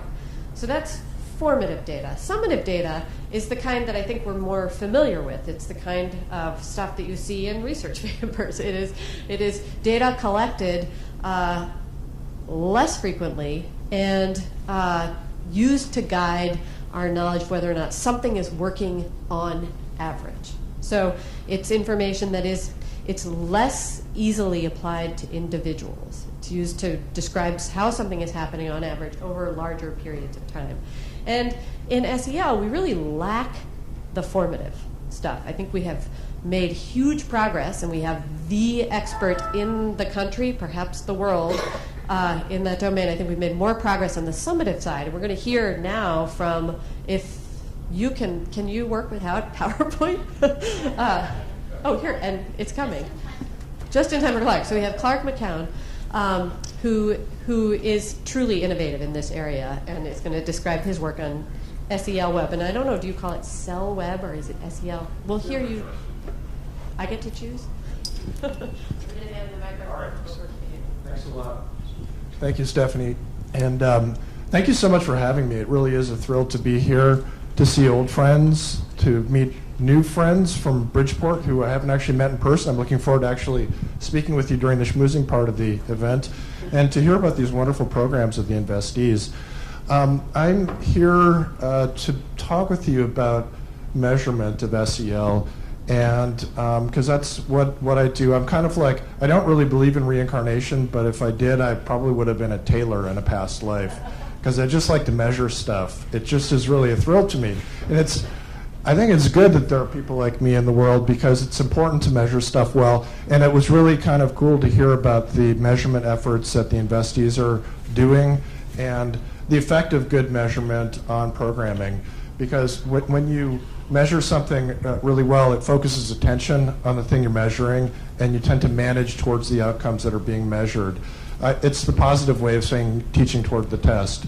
You know, if you really are focused on something, you're going to spend more resources and effort and attention and use more of your intervention time and oomph to move kids towards those outcomes. So first of all, I just want to ask, because I know we're running a little behind time, do you want me to do the 3-minute version, the 5-minute version, or the 10-minute version? Because we're a little behind. 5? All right, okay. All right, so we're going to skip this slide. So I thought about the commitment to the foundation towards these constructs that was in the Child Trends report across these grade levels. And I just wanted to share, in the Child Trends report, the conclusion was that these forms of data could measure these constructs at these grade levels leaving some questions about how to measure these constructs at these grade levels. And I also think that there are alternate ways to measure some of these other constructs, even at the grade levels that are already covered by teacher and parent report. So I think what I hope to leave you with is some ideas about alternatives for doing measurement that serves your own goals. And I think any measurement should be really with a specific goal in mind, because you can measure anything. You can spend tons of time on it, and who cares unless you have some use for it. So let's start by talking about one form of measurement that my colleagues and I have been working on that really cover K to 3 and cover kind of roughly these two domains. I'm sorry to inundate you with yet another flow diagram, but the way we've come to think about SEL is that there's the social emotional comprehension, which are thinking processes we use in interactions with each other, our ability to read each other's emotions, to take each other's perspectives, to solve social problems, and to self-regulate. All of those really happen in the mind while you're interacting with others. But of course, that's not the only part of social emotional learning. We also have a piece called social emotional execution, which is what you do in social interactions. You can engage globally speaking in positive affiliative behaviors or in negative or aversive behaviors. And of course, there's a lot more specificity to that, but there's what you understand and what you do. And I think of those two things as really making up the skills, social emotional learning skills.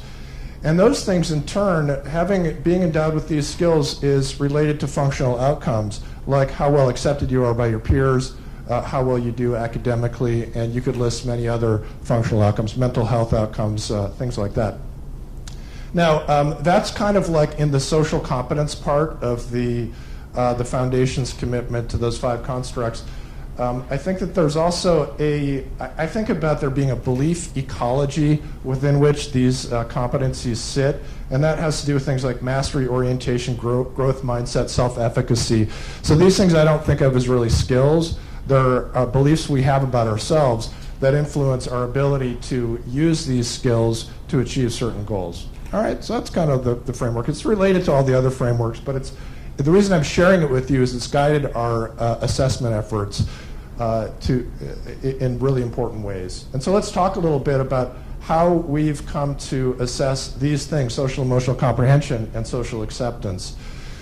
We have. I'm not going to do that to you. I'm not going to give you that much text and torture you with it. But we've developed a web-based system we call CellWeb for kindergarten to 3rd grade.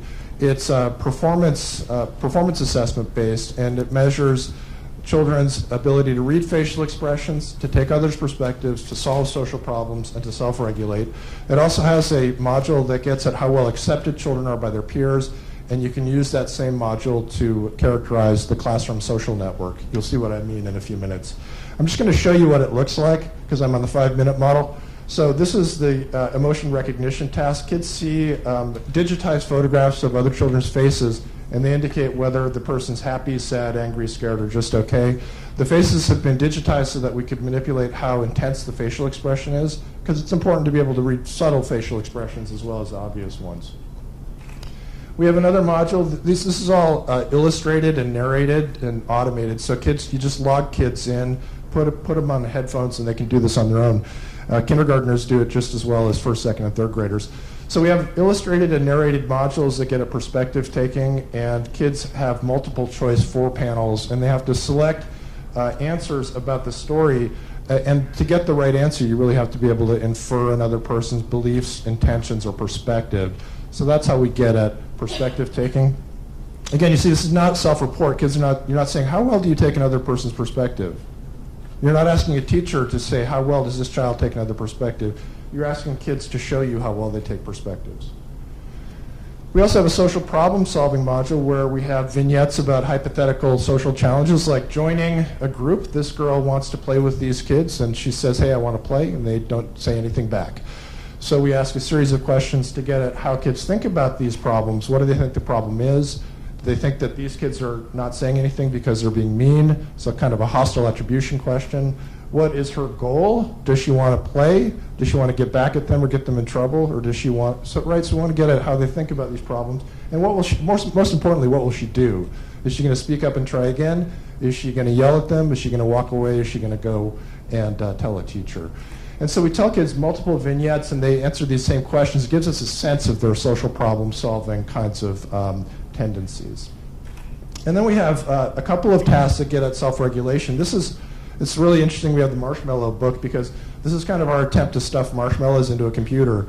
Because what we have is, we tell kids they have 10 rockets to send into space, and one of them is worth 1 point and it goes really fast. One is worth 2 points and it goes slowly. One is worth 3 points and it's really interminable. And we tell kids to get as many points as they can. So the question is, will they put up with the tedium of waiting for this really, really slow rocket in order to get the payoff of greater number of points? And then our second self-control task is really about frustration tolerance. And this is supposedly a shape matching test. So if the shapes are the same, kids are supposed to click the check box. If they're different, they're supposed to click the X, and they get a bunch of pairs of shapes in a row.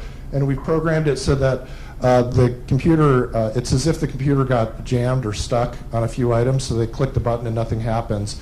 And it really is, if you've ever had a stuck computer, you know that it's kind of like, it induces frustration, okay?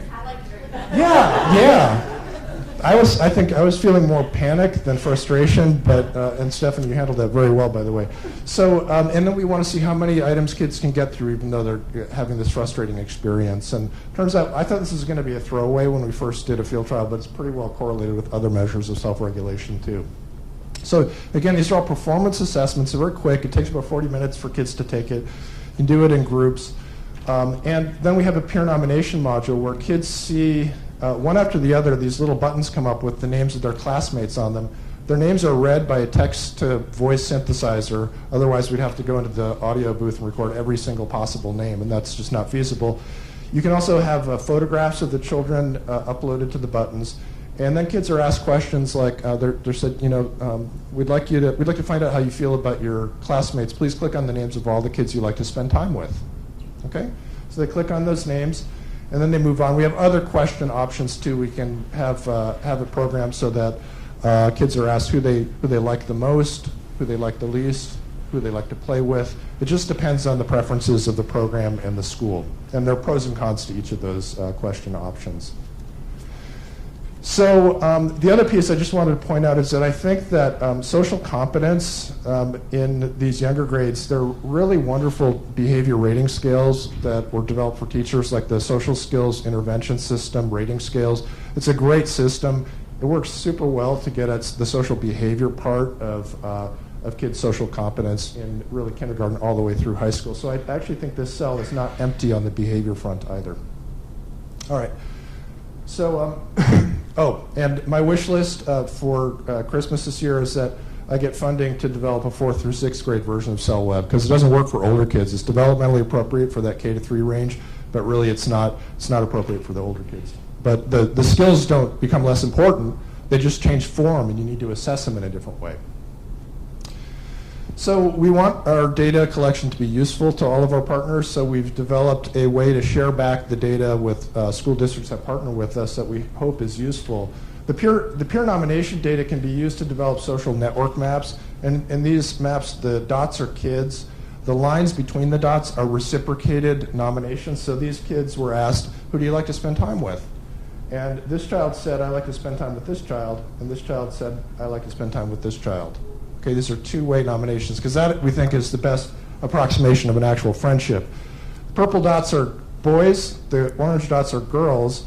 The size of the dots is proportional to how well they did on the measures of reading emotions, taking perspectives, solving social problems, and self-regulation. So the bigger the dot, the more skilled kids were on those tests.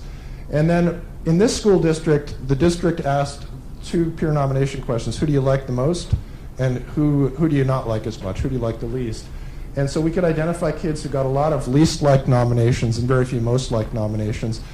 I know that people feel a little uncomfortable with that question, but actually kids who get a lot of least-liked nominations and very few most-liked nominations, these kids in the triangles, it's a real risk factor for other academic, social, emotional, and behavioral outcomes being sociometrically rejected. So we told the districts we think that it's worth it to identify those kids because you need to really understand them better and support them so that they don't have long-term negative outcomes. But districts have the latitude to choose which questions they ask. So these kids are isolated and they're not well liked, so we need to figure out how to help them. Now, here we have a report of the Cell Web social comprehension modules, and for each child, each row is a child, you get a score that's overall how they did on all the assessment modules, then how well they read faces, took perspective, solved social problems, and self-control.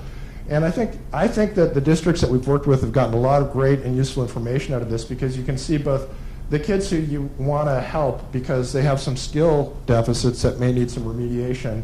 You see the kids who are doing really well, and you can also look down the columns and say, hey, there are a handful of kids who are not doing as well in terms of social problem solving.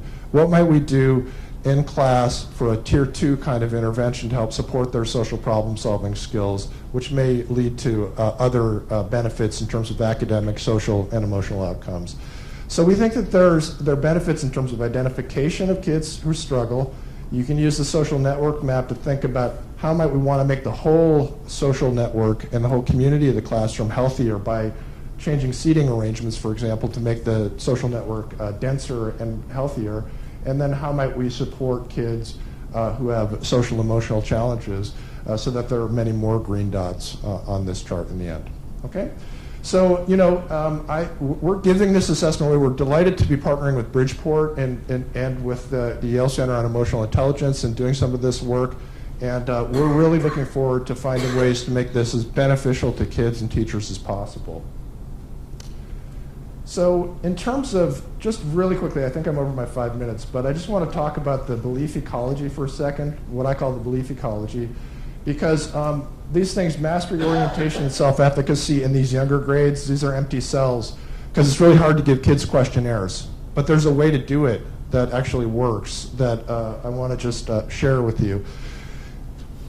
I want to introduce you to Comet and Bear. And these are 2 animated dogs that we used in the first iteration of Cell Web because we wanted to do a self-report measure of self-control. And we adapted the Berkeley Puppet interview, which is a way of doing a questionnaire with very young children, as young as preschool and kindergarten. The way it works is that the dogs each make a statement about themselves, and kids click on the dog that they're most like.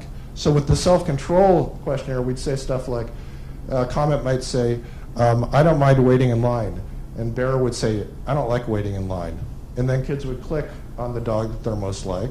And then they'd select, is that a little true of them or a lot true of them?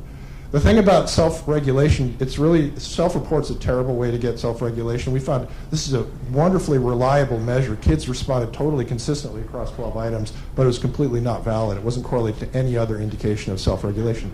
However, and so we sidelined Comet and Bear. They're in partial retirement, unfortunately. However, they're dying to ask kids other questions for which self-report might be more appropriate, like academic self-efficacy or mastery orientation. You could have kindergartners fill out adapted questionnaires around these constructs using Comet and Bear. So they're just waiting to be put back to work. You can tell they're working dogs, too, by the looks on their faces. So, all right, that's what I'm going to leave you with. I just hope that this has stimulated a little thought about ways measurement might be useful to you. It's not easy. It's never easy. It's simple but not easy, and I'm happy to collaborate with anybody who wants to work on this or other measurement projects. So thanks again for having me.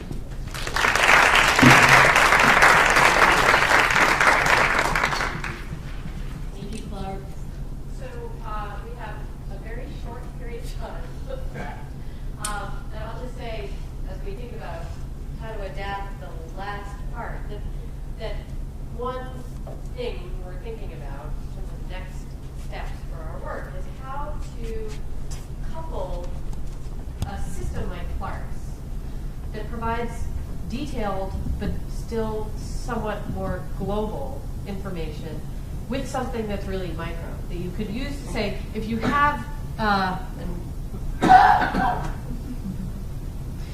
even the next steps, if you have that report, Clark's report that has the green dots and the black dots and the red dots, and could use that to say, here's a child who is doing really well in this area and is struggling here. And so I have in my toolbox 5 strategies, and I'm going to try those strategies out. But I know that social competence itself is made up of very concrete, specific types of behavior.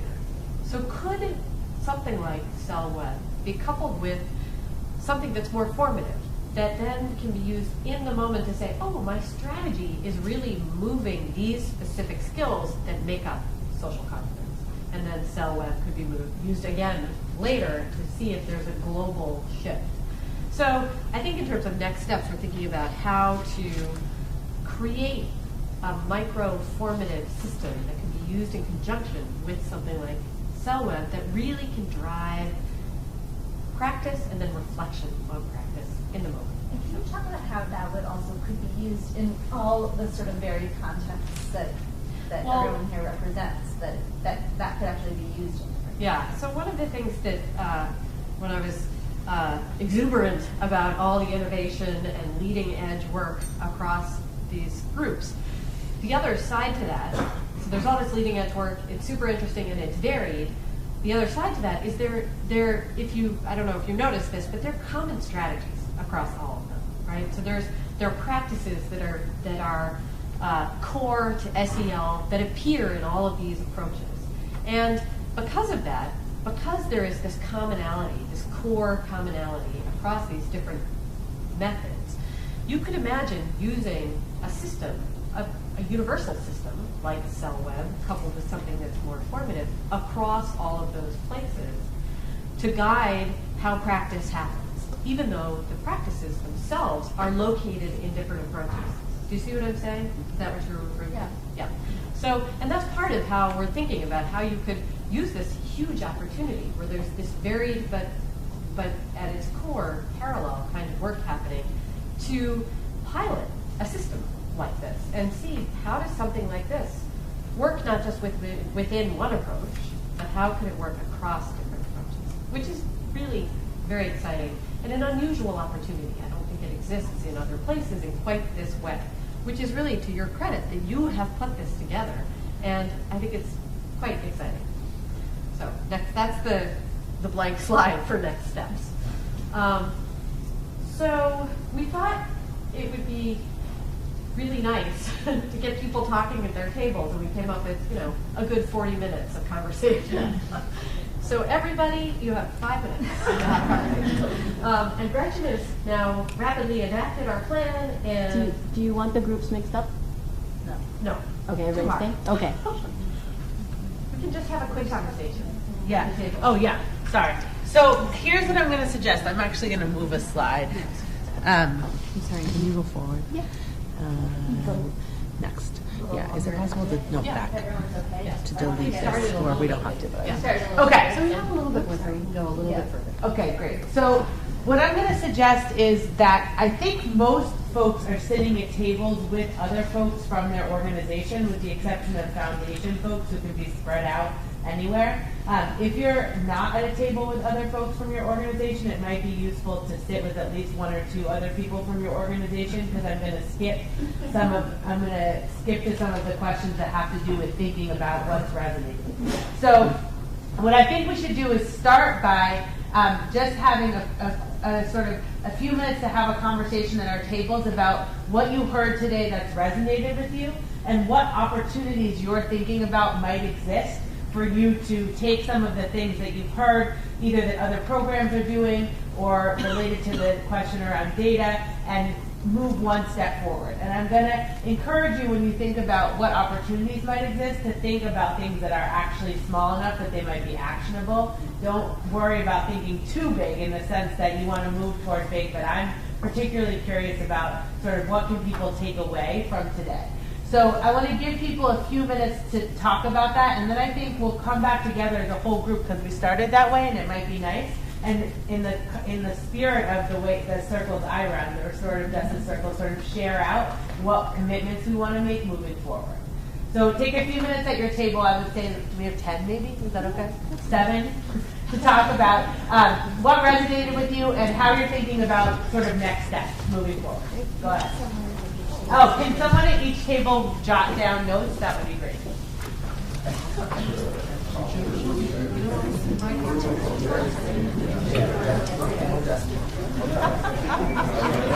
I have a handout with their team.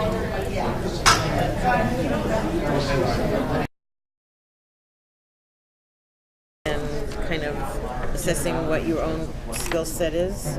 So there was that, and then, I mean, I've been in education a really long time. So early on, I mean, like 40 years ago, I remember doing what we called then sociograms, and they were so instructive in terms of, you know, setting up interdependent work situations for kids and that kind of stuff, and really project-based learning things.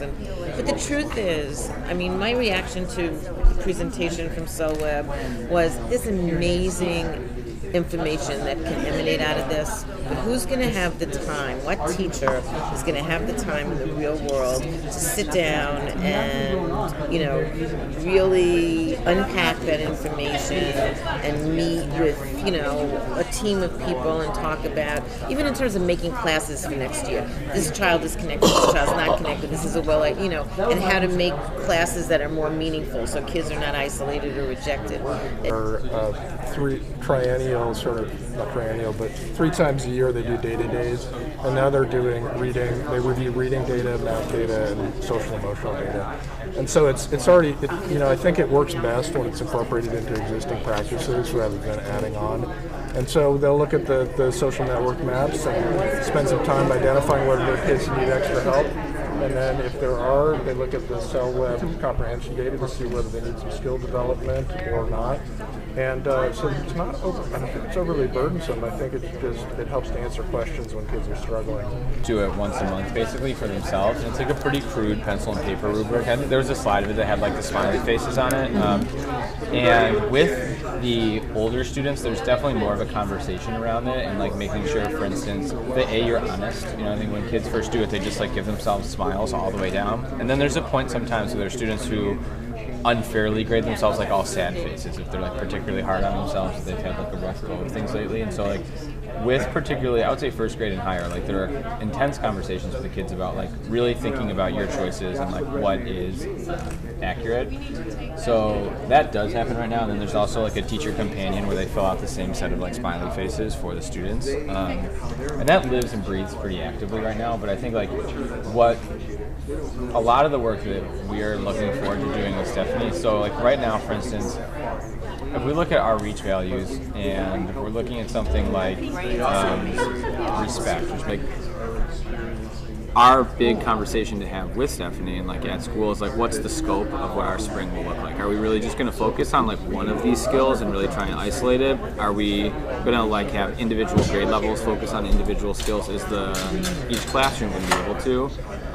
And that's like an exciting point to be at, like to finally kind of be making the jump from, we've done a lot of planning and organizing, and like now let's try and see what some of this stuff actually does. Do you have a sense of those options, what might work well for your organization?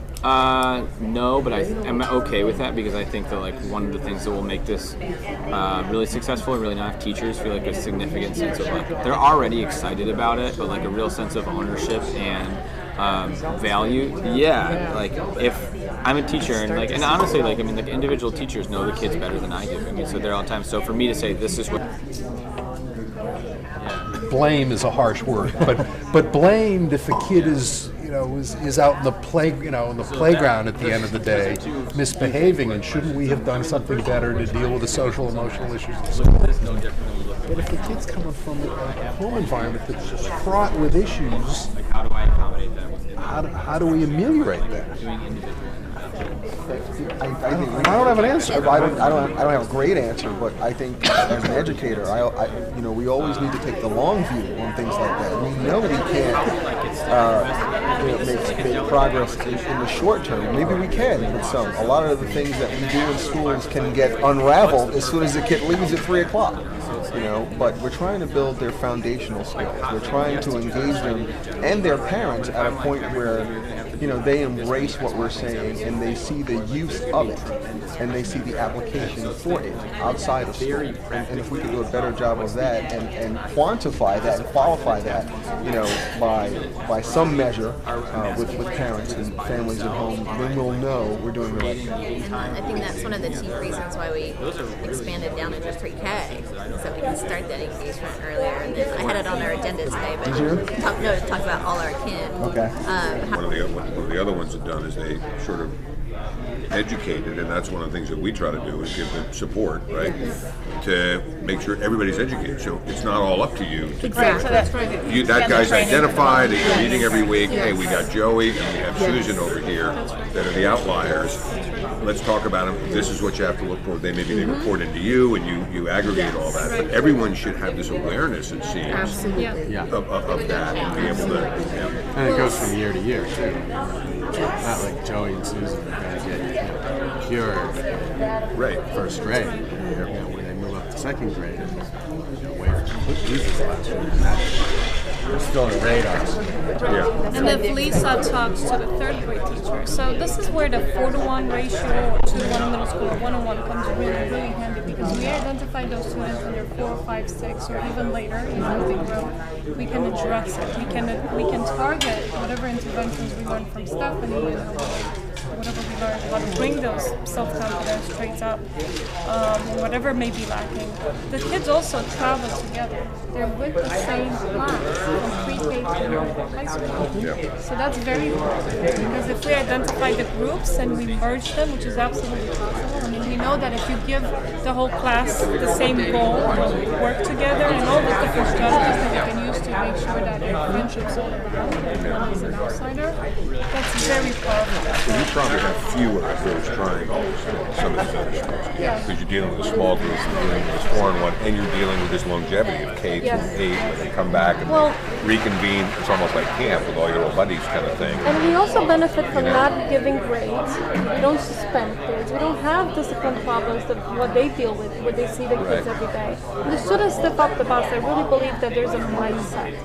Horizons, I'm going to behave a different way, because we do know some of the students that are very well behaved in our program are sometimes. If you find a social network that is like there's just not a lot of positive ties, or lots of cliques, or there are few kids who have all the ties, then I think you think about grouping for instruction and cooperative learning and project-based learning to try to create ties where they don't exist, and then remeasure later, because it's really easy to do. In fact, some of our partners are doing progress monitoring at the classroom level using examination steps. That's one thing.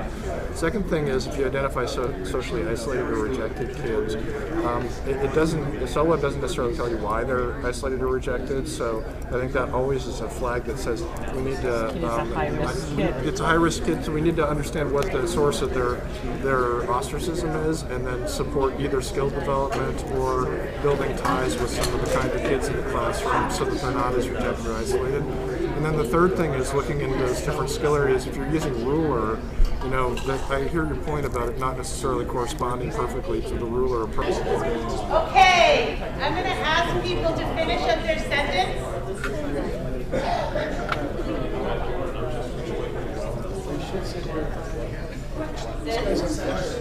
Yeah, finish up your sentences. And then this may feel a little strange to some of you and very familiar to others of you, but we're going to actually make a circle. And the way that's going to work is that we are going to circle up around. I do this in my class a lot, and we have a lot of furniture, so you just have to trust me. But we're going to circle up around this table. So our circle will probably go back here, but we'll circle around the table. You don't need anything with you. Just come and stand in a circle around this table. We're not going to hold hands. I just made that promise. Does anybody know how to use this?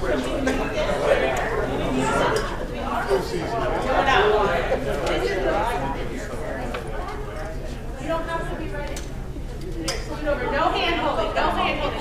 Everybody has to, the only thing you need to know is that everybody needs to be able to get in. We don't want people outside the circle.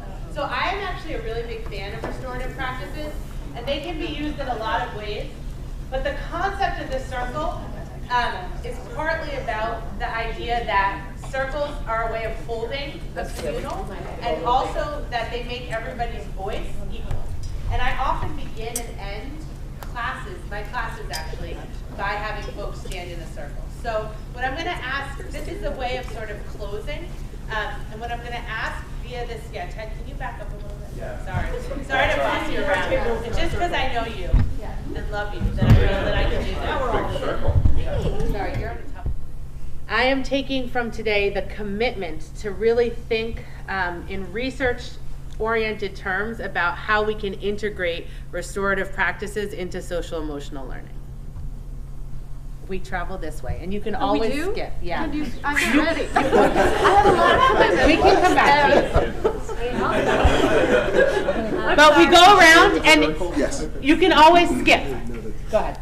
I commit to supporting all of you in embarking on this work and implementing social emotional learning programs at your respective organizations to the best of my ability. Wow. Jeez. That was a lot. I commit to using our new knowledge and strategic plan from TRI and beginning to incorporate more of what we learned today into that plan. Okay, I commit to being more vigilant and being more resourceful and clever with the tools that I currently have to best attain, I guess, a clearer picture of who our students really are and how to best serve them in the area of social emotional learning. And what I take from today is a great sense of hope, excitement, and just looking forward to the future and implementing these principles into Horizons program for the benefit of our students.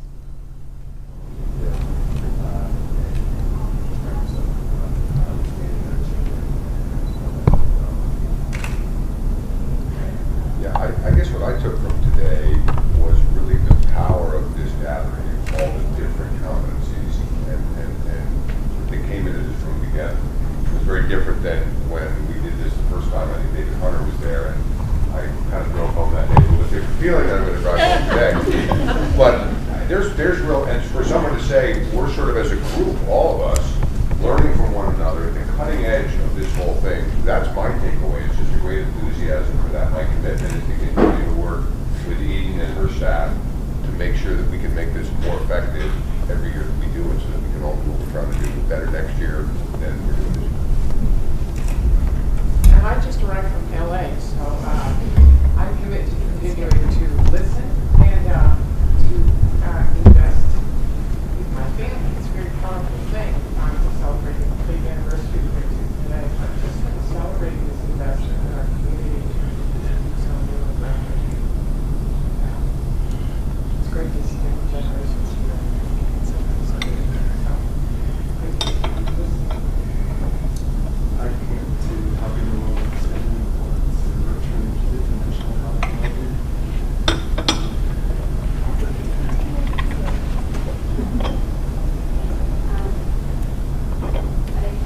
Meant to be really inspired by my colleagues in the district and just working harder, working more to as one of the co-chairs for this program. I would like to keep in mind the things that our teachers have and we need to support them in developing this great program. This certainly I think I want to thank TFF for their really phenomenal support of what's the most important to a child. And as we said before, we cannot teach writing if they're having that right sense emotionally.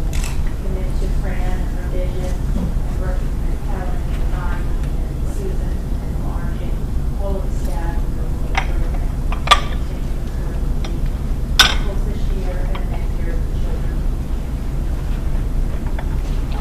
I commit to continuing to explore and understand how my own racial identity impacts my work with this foundation and with people of color, and to challenge and to push my own family members within the foundation to explore and continue to explore how our racial dynamics and understanding of white culture impacts not just youth of color, but also our white communities to support and help.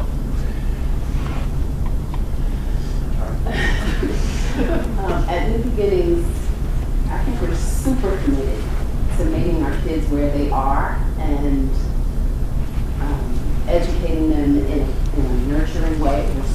I feel like we always have been, we're just doing it better now. But as a result of our relationship with Tauck, I commit to a better job of management and data usage.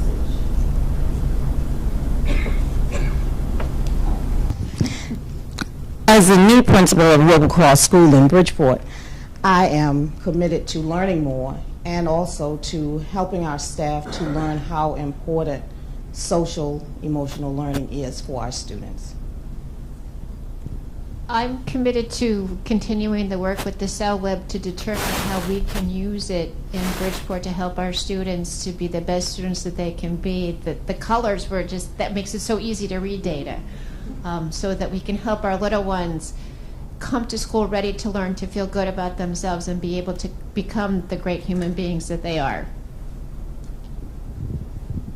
I leave here today with a great sense of satisfaction and gratification that, as somebody that spent the last 40 years of their life in education, that after many fits and starts, there's a community of researchers, educators, clinical practitioners who understand the importance of SEL and are bringing it front and center into schools all over the country. I'm struck by the value of getting a group like this together and sharing best practices, and the power of comparing notes and seeing what other organizations are doing. And my guess is that everyone wrote down at least one thing that they took away from today's session that they plan on taking back with them to their own organization, their own school, to try to put it to work to make things better. So I hope there's more sharing like this that goes on going forward. I am committed to continuing to listen and learn from the smart folks in this room, and at Bridgeport Academy, thinking about how we can best support our teachers with the resources that we have and what we're getting through this learning, to support our students with their own social emotional learning. I'm committed to just the ongoing, continued, and unrelenting focus on our mission, which is to invest in the development of social and emotional skills for children from low-income families in Bridgeport, Connecticut. And it's, I feel that, just as a reminder, you know, just here in this room, not just counting the Cross School and not the entire district, this group has the potential to really impact 10% of the kids in the largest city in Connecticut. So that's not even with Ruler being fully implemented in the whole district, which would then make it obviously much greater. I just think it's an incredibly exciting opportunity to do really interesting, varied work across the city, and I'm committed to the vision of what Bridgeport would look like if all Bridgeport kids had these skills. I think I have less of like an explicit commitment, but just have like a lot of thoughts and like processes around how we can take effective and efficient SEL data from our students and teachers, and then like what do we do with it? What's the next step, and how do we make that integrated and really functional? So it's a lot. It's good thoughts. My experience today is from a foundation standpoint. When we sit in our board meetings, and we've been doing this for many years, wondering if we make a difference and if we're on the right track. We've done some other things where we've said, you know, maybe we're not making as much of a difference. And what I picked up today is that bringing the cohorts of 4 groups together and sharing together goes a lot further than simply dealing on as an individual entity. And I hope all of you in this room will carry this forward and accelerate the progress you're making in the field of SEL.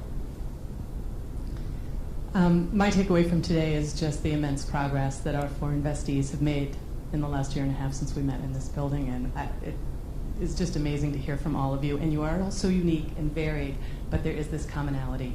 And my commitment is, as a board member of TFF, to do anything that I can to support our staff and all of you to just continue this work. It's great.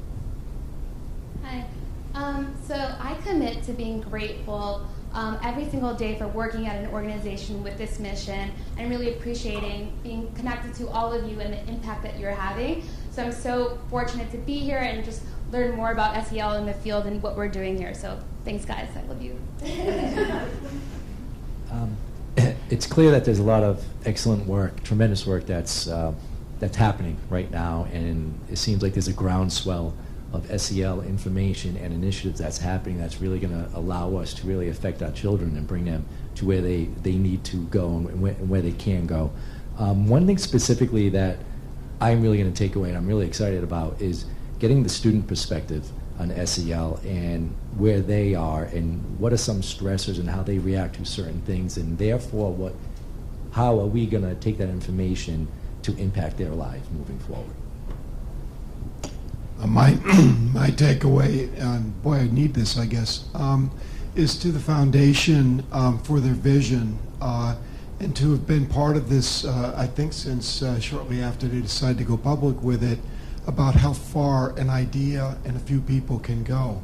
And especially to Eden and to Morales for their doggedness to push that idea and vision into something that's actionable. I just got here, but I wanted to say that I'm grateful to Eden, to the Taucks, and to this group for your unwavering and steadfast commitment to children. And Arthur, many of us have been involved in philanthropy in Bridgeport for a really long time, and it's really hard to move the needle, but groups like this move the needle in a very major way, and you should feel proud of the great work that you do. So congratulations. So let's see, moving the needle. I'm committed to continuing to invent the needle.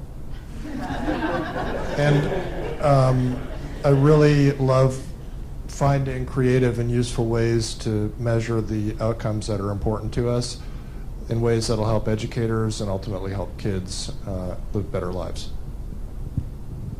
I have a renewed commitment to finding common ground among different organizations and also among stakeholders, because people are coming from different places, but that really leads to resiliency. And as long as we can honor each other's viewpoints, that really is a powerful thing. My takeaway is that this group is doing an extraordinary, or has done an extraordinary amount of work since the foundation sort of pulled us all together a year and a half ago, that is very evident today. But also, I'm somewhat overwhelmed by the magnitude of what we are trying to do, and not that that is daunting in any way, because what we're doing is more important than anything anybody can do. We're affecting the lives of children. And that this effort gives us the opportunity to figure out what we're doing and measure it and then act on that data that we're accumulating in ways that we haven't been able to do before. So again, echoing everybody's thanks to you all. I commit to bringing resources to the school so that our academic dean and our CEO and our dean of students here can really meet those goals. It is a little overwhelming, but I think with the right resources and some of the folks in this room, we can really create something that is less burdensome and a little bit more actionable. I'm still trying to get over the thought of Raluca and David Hunter having a one-night stand. Is this on? My takeaway is that the schools that are here, Achievement First, New Beginnings, and the Bridgeport District schools, are learning a lot, and wouldn't it be great if we shared what we learned together, best practices, et cetera, et cetera. So there's so much out there that we need to know. My takeaway is that there are things I've seen through other organizations that we could definitely benefit from. I look forward to meeting more folks and visiting those places to bring some things back to New Beginnings. And my commitment is to help children of color breach the barriers that they place on themselves. Get to finish it up, huh? I don't know how many have met David Hunter. Who's met David Hunter? Almost everybody. So how many years ago was it, Eden? 3 years ago? 4 years ago? He sat us down in strategic planning at the foundation and postured this idea. And most of us sat around and kind of gulped and went, really? And I think as a group of family and other board members, we wondered if it would really work. And my takeaway coming in to watch all this, you all are the ones making it happen, is wow, it's really happening. And I only wish David could sort of be in the middle of the room and know that his commands, demands, challenges have been met. So anyway, that's my takeaway. Okay, I'm just going to let Stephanie finish. Right, the makeover, something or other, yeah. So I have figured out what my commitment is, which is to continue to care for the field of SEL. And that means, to me, celebrating and capitalizing on the opportunities it presents, but also being very transparent about and facing up to the challenges. And I think that groups like this can do that kind of work very effectively. It's very hard to do it alone. So I commend you for doing something very unusual, which is bringing groups like this together around a common purpose, but with different approaches. And so thank you very much for having us. And this has been really wonderful. And I look forward to, meeting all of you directly. So thank you. So I think our plan, Eden, correct me if I'm wrong, or you want to say? I can say. So we are, there's more. So we have an opportunity still to celebrate the 20th anniversary of the foundation. And so what we're going to do now is we're going to go out there, right, Pam? We're going to take a group photo because this is basically like a group hug, and now we want to have a group photo.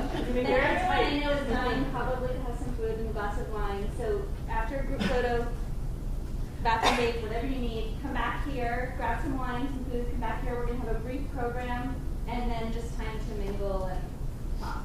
So group photo, then back here. And please complete your surveys. Oh, sorry, Marla's told me 3 times to say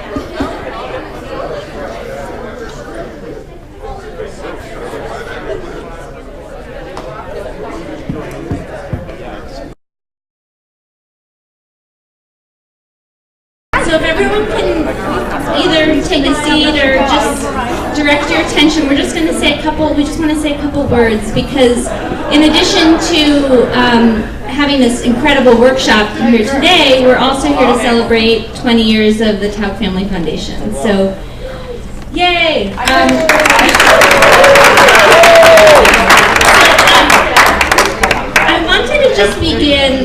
wanted to begin with one of my favorite quotes from one of my personal heroes, who's Eleanor Roosevelt. My family actually has a personal connection with Eleanor Roosevelt because she actually was a very close confidant of my great great aunt. So she's a hero of mine. And she wrote, "The giving of love is an education in itself." And I feel like that really guides what we think about here at the Tauck Family Foundation and what all of you are doing. I think about SEL as a really focused, efficient way of giving love to kids. And I really want to thank all of our incredible investees and Stephanie Jones, or Stephanie, and Clark for just an incredible, am I getting feedback here? Incredible afternoon. There were moments today where I was, can you hear me? Yeah. There were moments today where I was sitting listening to everyone talk, and I just thought, this is really amazing. This is really amazing. The caliber of people, the just intelligence, the drive, the passion. I was really moved listening to everyone talk about their work and what they're doing, and I want to just really thank everyone for that. I think, and I'm confident that the children of Bridgeport are really going to benefit from the way that everyone here is giving love and just what you're all doing. So thank you for that. So we are here to celebrate 20 years of the Tauck Family Foundation, and as most of you know, we have really changed and evolved a lot over 20 years since Arthur first started the foundation in 1994. But I really feel like what hasn't changed is just a commitment to the kind of continuous improvement that we're talking about in terms of practice around SEL and what you do with kids every day. And the other thing that hasn't changed is a desire to implement really meaningful family philanthropy, which we hope that we're doing and we're striving for. And then finally, the thing that hasn't changed is just a real commitment to helping young people develop into the human beings that they are capable of being. And so even though we have evolved in some ways, I feel like those values have really stayed core to what we're doing. So I have the opportunity to introduce Arthur Tauck, who's going to say a couple words. And I just want to say before I introduce Arthur that I've been with the foundation for almost 5 years now. I was hired as the first non-family executive director, and Liz Walters was the managing director when I was hired. And I have to say that since I joined this foundation 5 years ago, I've just been so singularly impressed by this family, because they have really embodied the kind of humble dedication to the kind of SEL skills that we're talking about, in terms of just their curiosity and their empathy and their desire to help kids and to continually improve, and all these different things that we're trying to instill in kids in Bridgeport. I feel like I've been really impressed with how the board has really taken this on and just taken a risk on something that was kind of out there and out on a limb, and just has really gotten behind it. And I feel like today is just another example of how we can all sort of pause and say, this is an amazing thing, and we're trying to make something happen here, and it's starting to happen. So I want to just say that I'm really grateful for Arthur for starting this foundation and for having just the openness to want to involve his family in this. And bye. And also to Liz for just her incredible, unwavering love and dedication that she's given to this foundation. I wrote Liz an email last night just saying, I can't even believe what you have put into this over the last, 15 years for you? 15 years. And Liz lives in Seattle. She flies here 4 times a year for this foundation. It's just really, it's really amazing, and this foundation wouldn't be what it is, and what it will become without your dedication, Liz. And also just the entire board. And finally, before I let Arthur have some words, I have to take a moment to recognize our staff, who is just incredibly hardworking, self-regulated, persistent, efficacious, mastery-orientated, and socially competent. And I just feel lucky every day to work with Morellis, who's just a shining star and works so hard. And to introduce Delma into the fold, our new administrator, and just really grateful for what you both give, and how we can continue to work with all of our investees to just continually drive to strengthen and help you all do the important work that you're doing. So Arthur, I call you up. Okay, I'll just be very brief, and this is our 20th year. And 20 years ago, I was sitting in my office saying, geez, I'm looking for a tax deduction. How am I going to do it? I said, maybe I'll form a foundation.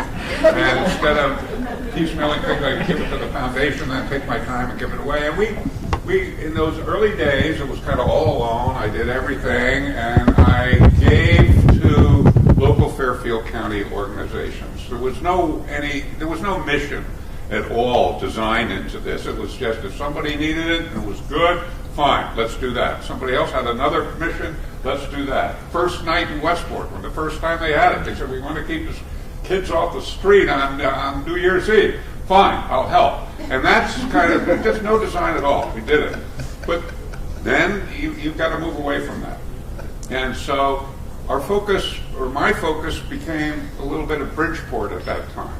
And, there's 2 communities here in Fairfield County that are in need. There's Stamford and Bridgeport. Bridgeport probably more in need than Stamford. And so we were getting kind of overtures from both communities, but I kind of said, Stamford is bookended by Greenwich on one side and Darien on the other side. Why should we go down there? But Bridgeport isn't bookended except by a fairly affluent group to the south, or to the west, I guess, rather than to the east. And I said, we really ought to, Bridgeport needs it more. And so we started in a very small way and did very much the same thing. A group of organizations here in Bridgeport, we gave a little bit here, we gave a little bit there, we gave a little bit there. One was a wooden boat group that was building wooden boats and getting kids off the street after school. We thought that was good, but there was no organization to what we were doing. At the same time, something else was going on. I was kind of listening to some other foundations, and the person behind the foundation, a little older, they passed on, and the foundation disappeared. And that's when I decided, this is not my foundation anymore. This has to be my family's foundation. You want this foundation to go on in perpetuity. And so I started bringing the family in for two reasons. One, to let the foundation go on in perpetuity, and secondly, to just get all members of the family just in a philanthropic mood, just to have a consciousness a few times a year about what it can mean, whether it be to their university or to whatever it might be. Let them do their own thing, but at least let's do that. Now, that's not the family that you see here in this room. This family in this room are adults. They are as old as I was when I started this foundation. But we have third generation and fourth generation. Now, tomorrow at our meeting, we're going to have some 1, 2, 3, fourth generation Taucks are going to be in our annual meeting tomorrow. Now, these are people 14 years old, 15 years old, 18 years old, but just to kind of expose them in some minor way to what goes on in this world and become a better citizen themselves. So we then moved forward, and we created a Sparks program here in Bridgeport, where we collaborated with after-school groups, after-school organizations who had a summer program. And we created a curriculum where half of the curriculum was to learn how to be a better person, and the other half of the curriculum was to learn about some historic point in the United States.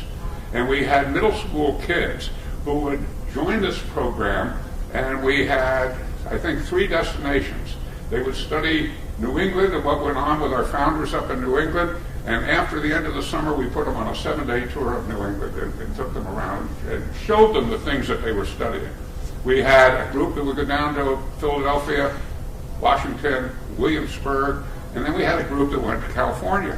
And the California group was quite interesting because these kids had never been out of Bridgeport. The first thing we had to teach them was how to go through security in an airport. So we took them to Tweed, New Haven, and ran them through the machines one after another before we took them to LaGuardia and put them on a plane to go to San Francisco. And that felt good because we got to know the kids.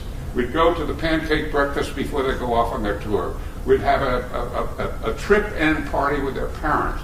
So it's like building a building. You can go touch the bricks, and you knew what you did. And so we could touch the families and knew what we did. Now we're kind of in a more esoteric area out here where we're dealing with you, right? And we really don't see these kids.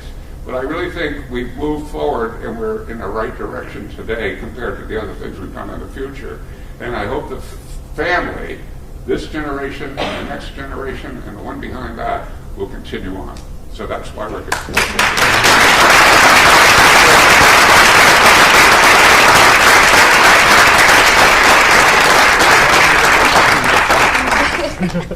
I just wanted to say a few words, and it was 15 years ago that guy called me up. I was just finishing grad school, and I was focusing in nonprofit management for my MBA, and I'd done some projects on corporate philanthropy and social investing. And he said, I have this foundation, and I think I could use a little help just getting it organized. And I thought it was going to be like a 3-month project. And I'm so glad it wasn't just a 3-month project. But I just wanted to take a few minutes to thank all of you and talk a little bit about where this foundation has come in the last 3 years, because I think Arthur gave you a really good sense. We started, quite honestly, as some file folders in the corner of his desk 20 years ago. And we brought on some third-generation family members 5 years ago onto the board, which is a big thing. And then we brought on David Hunter. We will talk about David Hunter today. But we sat down in a room almost 3 years ago to the day this weekend and looked at each other and said, we need to have greater impact. We need to do more with the limited resources that we have. We're a relatively small foundation in the world of foundations. And it really came down to focus. I mean, on that day, we batted ideas around, and we said we want to focus. We want to focus geographically. We are going to focus on Bridgeport, and there are a lot of great reasons to focus on this city. We want to focus. We've been giving lots of grants to lots of different organizations. We wanted to focus on a few carefully selected organizations that we knew had the potential to do great things. And we wanted to focus on outcomes. We wanted to be able to really say, what have we accomplished along with our nonprofit partners at the end of this journey? And today, and then we met here 18 months ago, and I think we were all getting to know each other, and I just can't tell you how wonderful it was to sit and hear from all of you, our investees, what you're doing today. And really, although we are the ones that said we wanted to focus, I don't get up every day with kids in front of me thinking about how I'm going to advance. Well, I do, but there's only 3 of them, and you guys have hundreds. I just have 3 I have to focus on. But you guys have really focused on this, whether you're researchers, whether you're teachers, whether you're administrators, on making this change. And I just want to thank you for that focus you bring to it, that commitment you bring to it, and for the patience you've had with us, because I think we started on this journey and we didn't know what the path exactly was going to look like, and we've had to make adjustments, and you are all unique organizations with your own goals, your own priorities, your different systems, and I hope we can continue to find a way to work together to help you achieve the goals that you identify, because that's really what our end point is to allow you to become the organization you want to be, not that you're all the same or are marching in the same path. So it really has been a tremendous 3 years. Today was, as you've heard, I think, from a lot of the board members, really exciting for us. We see a lot. We talk with Eden and Morellis about your progress. We see it on paper, but it's nothing like hearing you all speak to what's happening in the hallways of your institutions. So thank you, and I just look forward to continuing down this path, and I hope we'll have a chance to gather again in another year and a half and see where, as somebody said in our circle, there are some daunting challenges ahead of us. I don't think we can ignore that, and we just are committed to helping you navigate that path as best we can. So I'm going to turn it back over to Eden, and I want to thank you all for We have more time if you want just to sort of mingle and talk. I wanted to point out that we wanted everyone to go home with one of these books. I actually haven't read it yet because it just recently came out. And we actually heard about it. I'll give a little plug to All Our Kin, because All Our Kin is an organization that's working to really elevate the level of pre-K child care providers in Connecticut.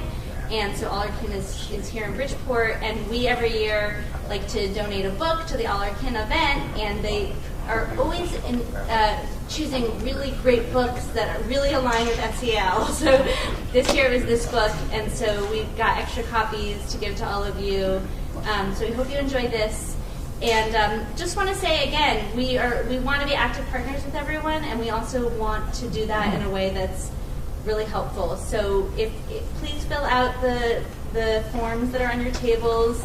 I've heard from a lot of people that you want to continue to have meetings like this, and so we will try to plan that. And just in closing, want to say one sort of big sort of aha moment I've had, or year that I've had, is just thinking about how these skills that we want to develop in kids are skills that are also applicable to organizations.